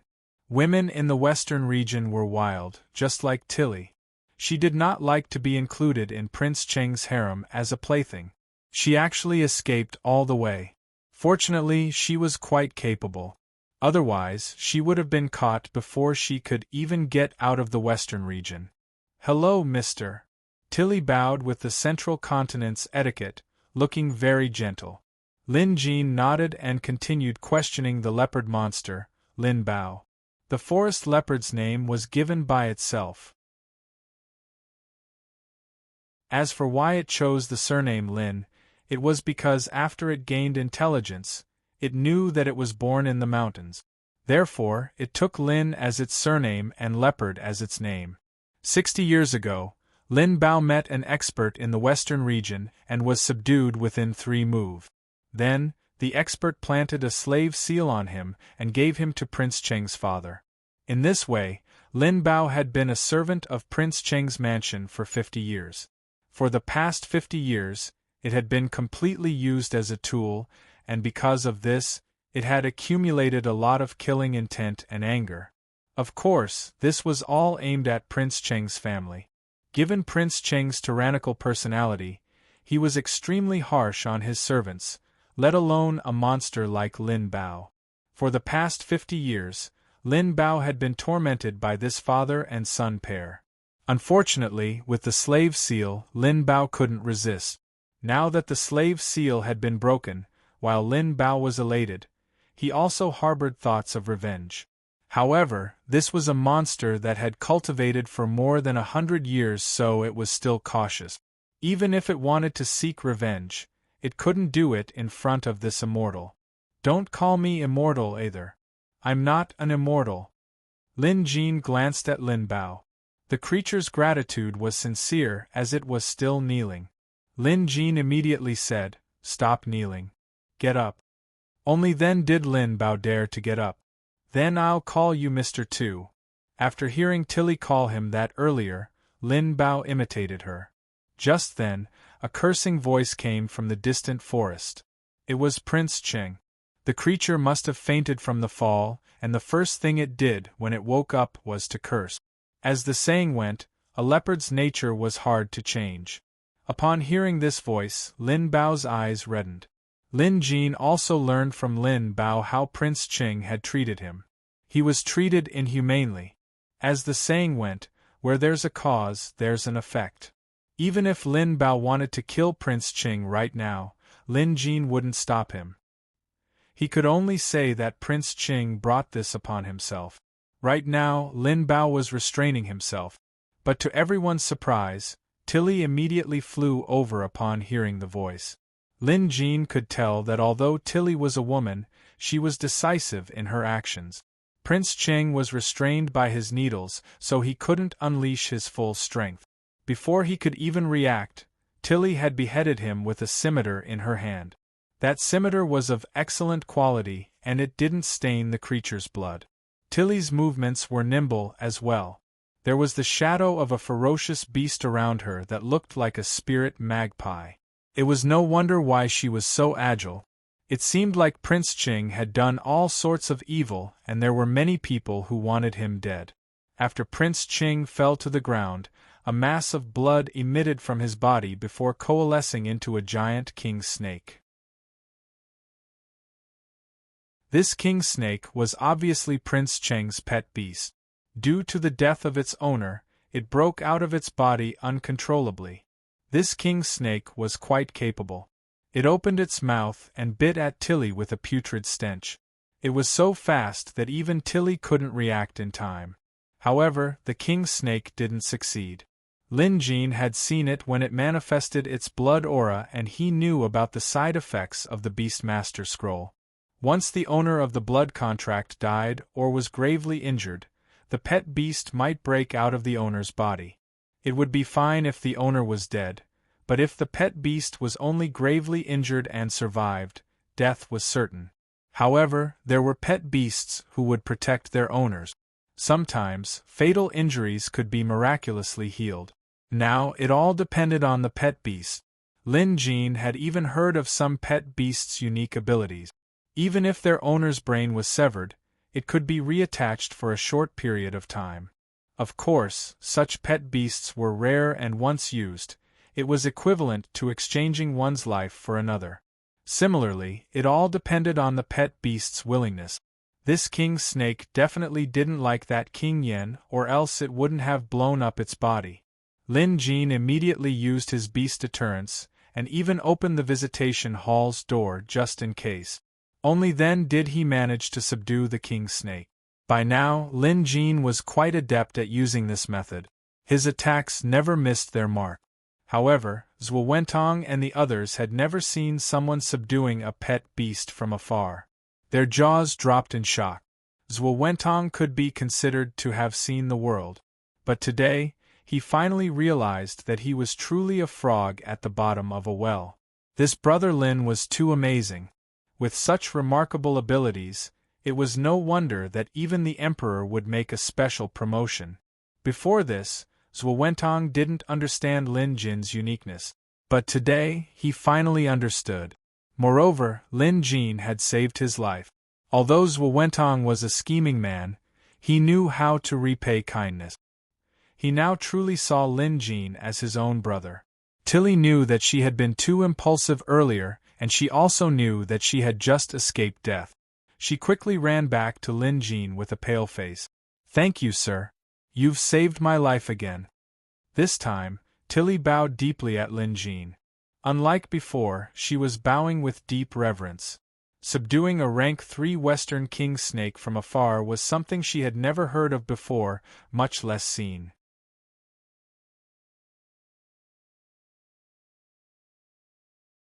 Chapter 310. Western king cobras were incomparably ferocious. Leaving them alive would only bring disaster. Lin Jin decided to try out the Edict Amulet technique he learned from old Taoist Wu Qian. There were many types of Edict Amulets, and their usage was profound. Overall, they were divided into the 5 elements. Among them, there was a powerful mountain-subduing amulet. Lin Jin had done some research on this amulet. Wasn't this the perfect opportunity to test out the power of this amulet? At this thought, Lin Jin took out a mountain god amulet he had written down during his cultivation and activated it with his Dharma body. Then, he tossed it at the Western king cobra. Mountain condensation. In an instant, countless rocks were sucked into the amulet, shocking everyone who saw it. In just a few breaths, the amulet had absorbed countless rocks and soil of different sizes, making it look like a small mountain. The Western king cobra was considered large, but compared to this small mountain, it was much smaller. It was like comparing a house to a person. Suppress! Lin Jin shouted the edict.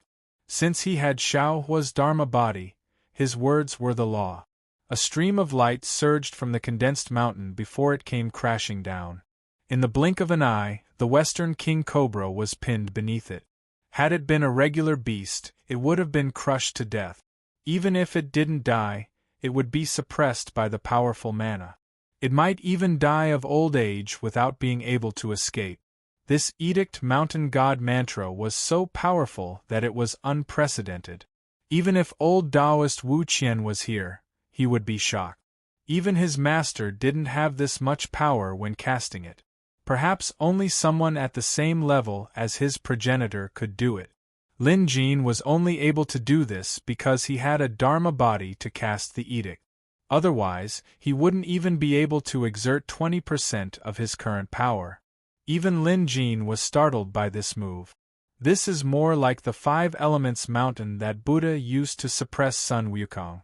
Interesting. Lin Jin was secretly pleased. He could feel that the king snake of the western region that he had suppressed was not dead. It had to be said that the king snake of the western region had some skills. However, he was seriously injured and suppressed by the mountain god curse. It was almost impossible for the king snake of the western region to escape with his own strength. This was not a bad way to deal with a tyrannical beast. Not far away, a mountain appeared out of thin air. The mountain wasn't tall, but it was at least 200 feet tall. It wasn't wide either. However, how many people in the world could create a mountain out of thin air with the divine ability to do so? Even Lin Jin was shocked, let alone Zhuo Wentong and the others. By now, even Zhuo Wentong, who was the closest to Lin Jin, dared not speak up. He had already overestimated Lin Jin, but Lin Jin's prowess today had refreshed his perception of him time and again. Now, Zhuo Wentong finally understood why His Majesty had granted Lin Jin a special promotion. Perhaps it wasn't just to rope him in, but also out of fear. In any case, Zhuo Wentong had just personally witnessed a huge mountain descend and directly press down on the gigantic western region King Cobra. This scene was too shocking, too unbelievable. Zhuo Wentong's head was still buzzing, and there was only one thought in his mind. This had already exceeded the limits of human strength. What do you mean he's not a celestial master? I think you are. However, Zhuo Wentong didn't dare to say this to Lin Jin. He didn't even dare to call Lin Jin Brother Lin anymore. Even a straightforward person like Tilly was completely subdued. Her eyes were filled with fear. After all, she had never seen anyone hover a mountain in the air and smash it down on their heads. Hence, no one made a sound. Everyone was still immersed in the shock, unable to extricate themselves. Lin Jin let out a long sigh. The Yin-Yang Mountain God mantra relied on the edict and the Dharma body's power. His own spirit energy hadn't been depleted by much. Suddenly, Lin Jin felt Xiao Hua's Dharma body on his arm tremble, as if an invisible force was suppressing it. A sense of danger struck. Just a second ago, Lin Jin was still rejoicing at the might of the edict's ability to conjure a mountain from a distance. Who knew that in the next second, he would feel immense danger. He immediately sat down cross-legged, ignoring everyone else. After closing his eyes, Lin Jin used his psyche to observe the world. Even Lin Jin was drenched in cold sweat. Lin Jin was using Xiao Hua's Dharma body to observe the world. It should have been the same as what he saw, but now the world had changed color. From Xiao Hua's perspective, the ground looked like a living hell. It was dark and overflowing with blood. But that wasn't the most frightening part. The real pressure was coming from the sky. Up in the sky, Lin Jin could see layers upon layers of clouds. The color of the clouds varied from dark to light, reaching up to the 9th heaven. Above the 9th heaven, there seemed to be pavilions and cranes flying. It was also as if there was a majestic palace that spanned thousands of feet in size, spanning across the sky. Suddenly, a thunderous bestial roar came from the palace, reverberating through the air. Lin Jin immediately felt Xiao Hua's Dharma body showing signs of crumbling. Lin Jin was so frightened that he quickly used his skills to maintain Xiao Hua's Dharma body. He couldn't see or hear this strange phenomenon. This was what Lin Jin was thinking. Due to the urgency of the situation, Lin Jin didn't dare to think too much. However, he had a feeling that this sudden danger had something to do with him using the divine mountain god mantra to suppress the Western King Cobra. Lin Jin didn't know the specifics, but his top priority now was to protect Xiao Hua's Dharma body. Gritting his teeth, Lin Jin used his blood contract to sustain Xiao Hua's Dharma body. However, even with Lin Jin's strength, he couldn't hold on for more than 10 breaths. Left with no choice, Lin Jin opened the visitation hall's door and borrowed the museum's aura to barely hold on. The others didn't know what was going on, but due to Lin Jin's earlier display, they didn't dare to disturb him. They could only watch as Lin Jin sat down cross-legged. What happened? Finally, Tilly couldn't hold it in any longer and asked in a small voice. No one knew. Chu Wenji held onto Zhuo Wentong's arm tightly, looking worried. As someone who had seen the world, Zhuo Wentong patted Chu Wenji's back and comforted her softly. Chief Lin might be having an epiphany, so let's not disturb him. Let's just watch from the side. Despite Zhuo Wentong's words, he was actually a little anxious. Of course, his anxiety had nothing to do with anyone else. It was because of Chu Wenji. He and Chu Wenji had long fallen in love with each other. It wouldn't be an exaggeration to say that they were lovers. However, due to Chu Wenji's identity, even Zhuo Wentong couldn't stay with her. After all, Chu Wenji belonged to Grace Pavilion. Even City Lord Bai Zhenkong was only a minor shareholder of Grace Pavilion. Zhuo Wentong didn't even mention this to Bai Zhenkong, because Zhuo Wentong knew it wouldn't matter even if he did.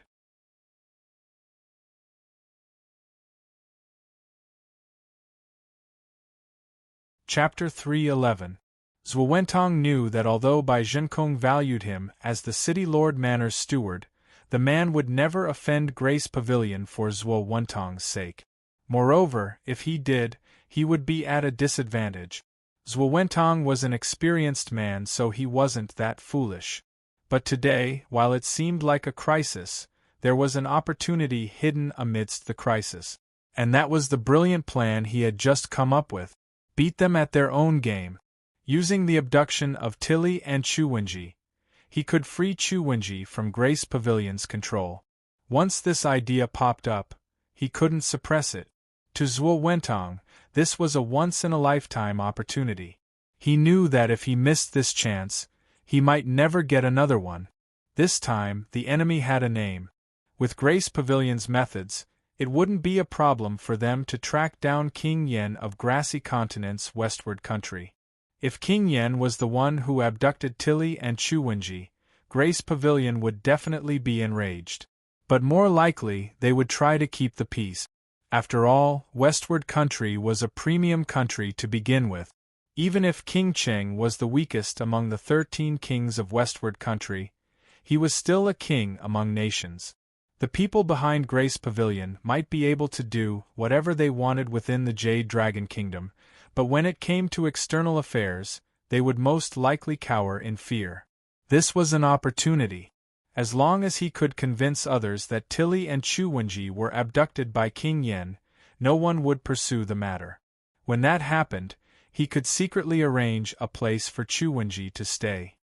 He could even resign from his position as the City Lord Manor's steward and retire with her to lead a normal life. Perhaps this was also a good place to return to.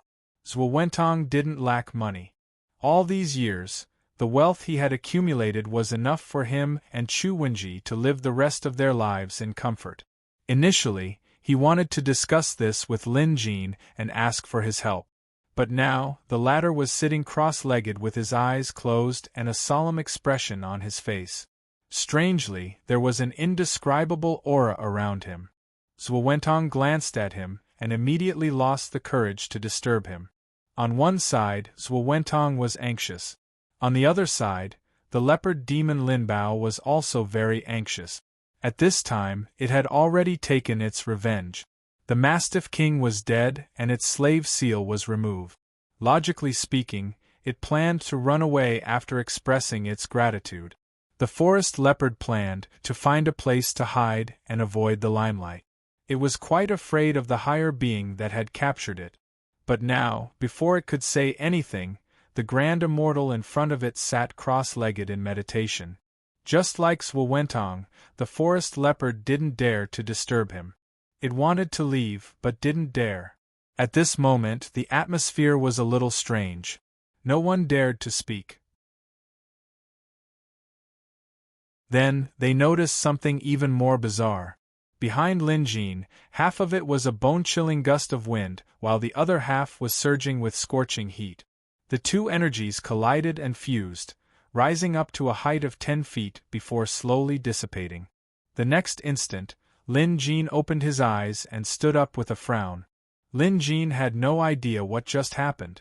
He had been doing his best to help Xiaohua fend off that almost murderous aura. Just like the legendary tribulation, when one borrows a power beyond one's own, they would be locked down by heaven and earth. Fortunately, Lin Jin borrowed the museum's aura to help Xiaohua hold on. Not long after, through the Dharma Eye's vision, the world changed. The clouds above the ninth heaven, the palaces, and the pavilions all disappeared without a trace. Even that terrifying beast's roar was silenced. Lin Jin knew that he had managed to avoid this calamity that he had triggered. It was an extremely dangerous encounter. To Lin Jin, this was the most dangerous one he had ever faced. It was much more dangerous than when he had to deal with the monster and the old dragon. If Lin Jin wasn't careful, both Xiaohua and himself would be shredded into dust by that heaven and earth energy, the clouds above the ninth heaven, and that terrifying beast's roar. Fortunately, they survived. Xiaohua had expended too much energy earlier. His yin-yang dharma body was almost torn apart by that invisible heaven and earth energy. He hadn't fully recovered yet, so he was still in a deep sleep. Lin Jin was sleepy too, but now wasn't the time for him to rest. Opening his eyes, Lin Jin saw Zwentong and the others. From their expressions and reactions, he could tell that only he and Xiaohua could hear and see the terrifying changes in the sky, the clouds above the ninth heaven, and the terrifying beast's roar. The others didn't notice anything at all. This further proved that it was because of Lin Jin's mountain god charm. Looks like I can't use that edict spell so carelessly anymore. If I do it again and get devoured by the world, that would be terrible. I might not be able to survive next time, Lin Jin thought. He was still in a state of shock. Right now, he was still in a state of shock. After all, he had seen an even more terrifying, powerful, and mysterious existence. Unbeknownst to him, Zwentong and the others were in the same state of mind as him. Seeing Lin Jin get up and stop meditating, Zwentong, Tilly, and the leopard monster all breathed a sigh of relief. Chief Lin. Unable to hold himself back, Zwentong went over and saluted him. He was now so fearful of Lin Jin that he no longer dared to address him as Brother Lin. Lin Jin chuckled and teased, "What's wrong, Brother Zwa? Don't you want to acknowledge me as your brother anymore?" Stunned, Zwentong finally snapped out of his daze. At the same time, he felt incredibly grateful. Lin Jin clearly had the upper hand, but he was still willing to befriend him. A person like this was truly worth befriending. "Brother Lin, I was being silly." At this time, Zwentong had also stabilized his state of mind. He did not hide anything and directly expressed his thoughts and plans. "Anyway, I'm not afraid of you laughing at me. I met Wenji last year and it was love at first sight. But due to our identities, we didn't dare to let outsiders know about our relationship.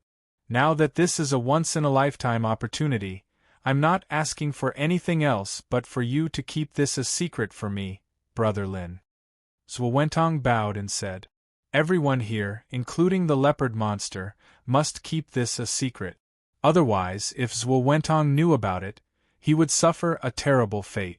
Even Bai Jinkong wouldn't be able to protect him. It would be best if they could get rid of this leopard monster.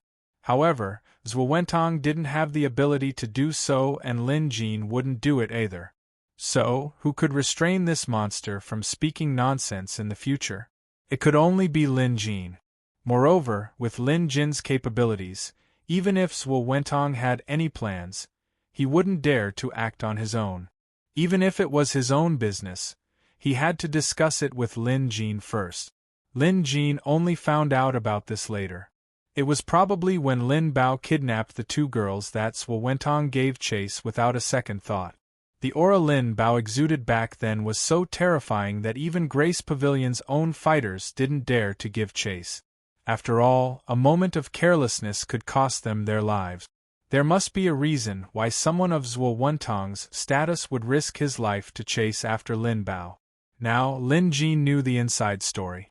He obviously wouldn't object. You're tuning in to the Phoenix Knights YouTube channel. Don't forget to subscribe and join us on this journey to catch the most captivating stories.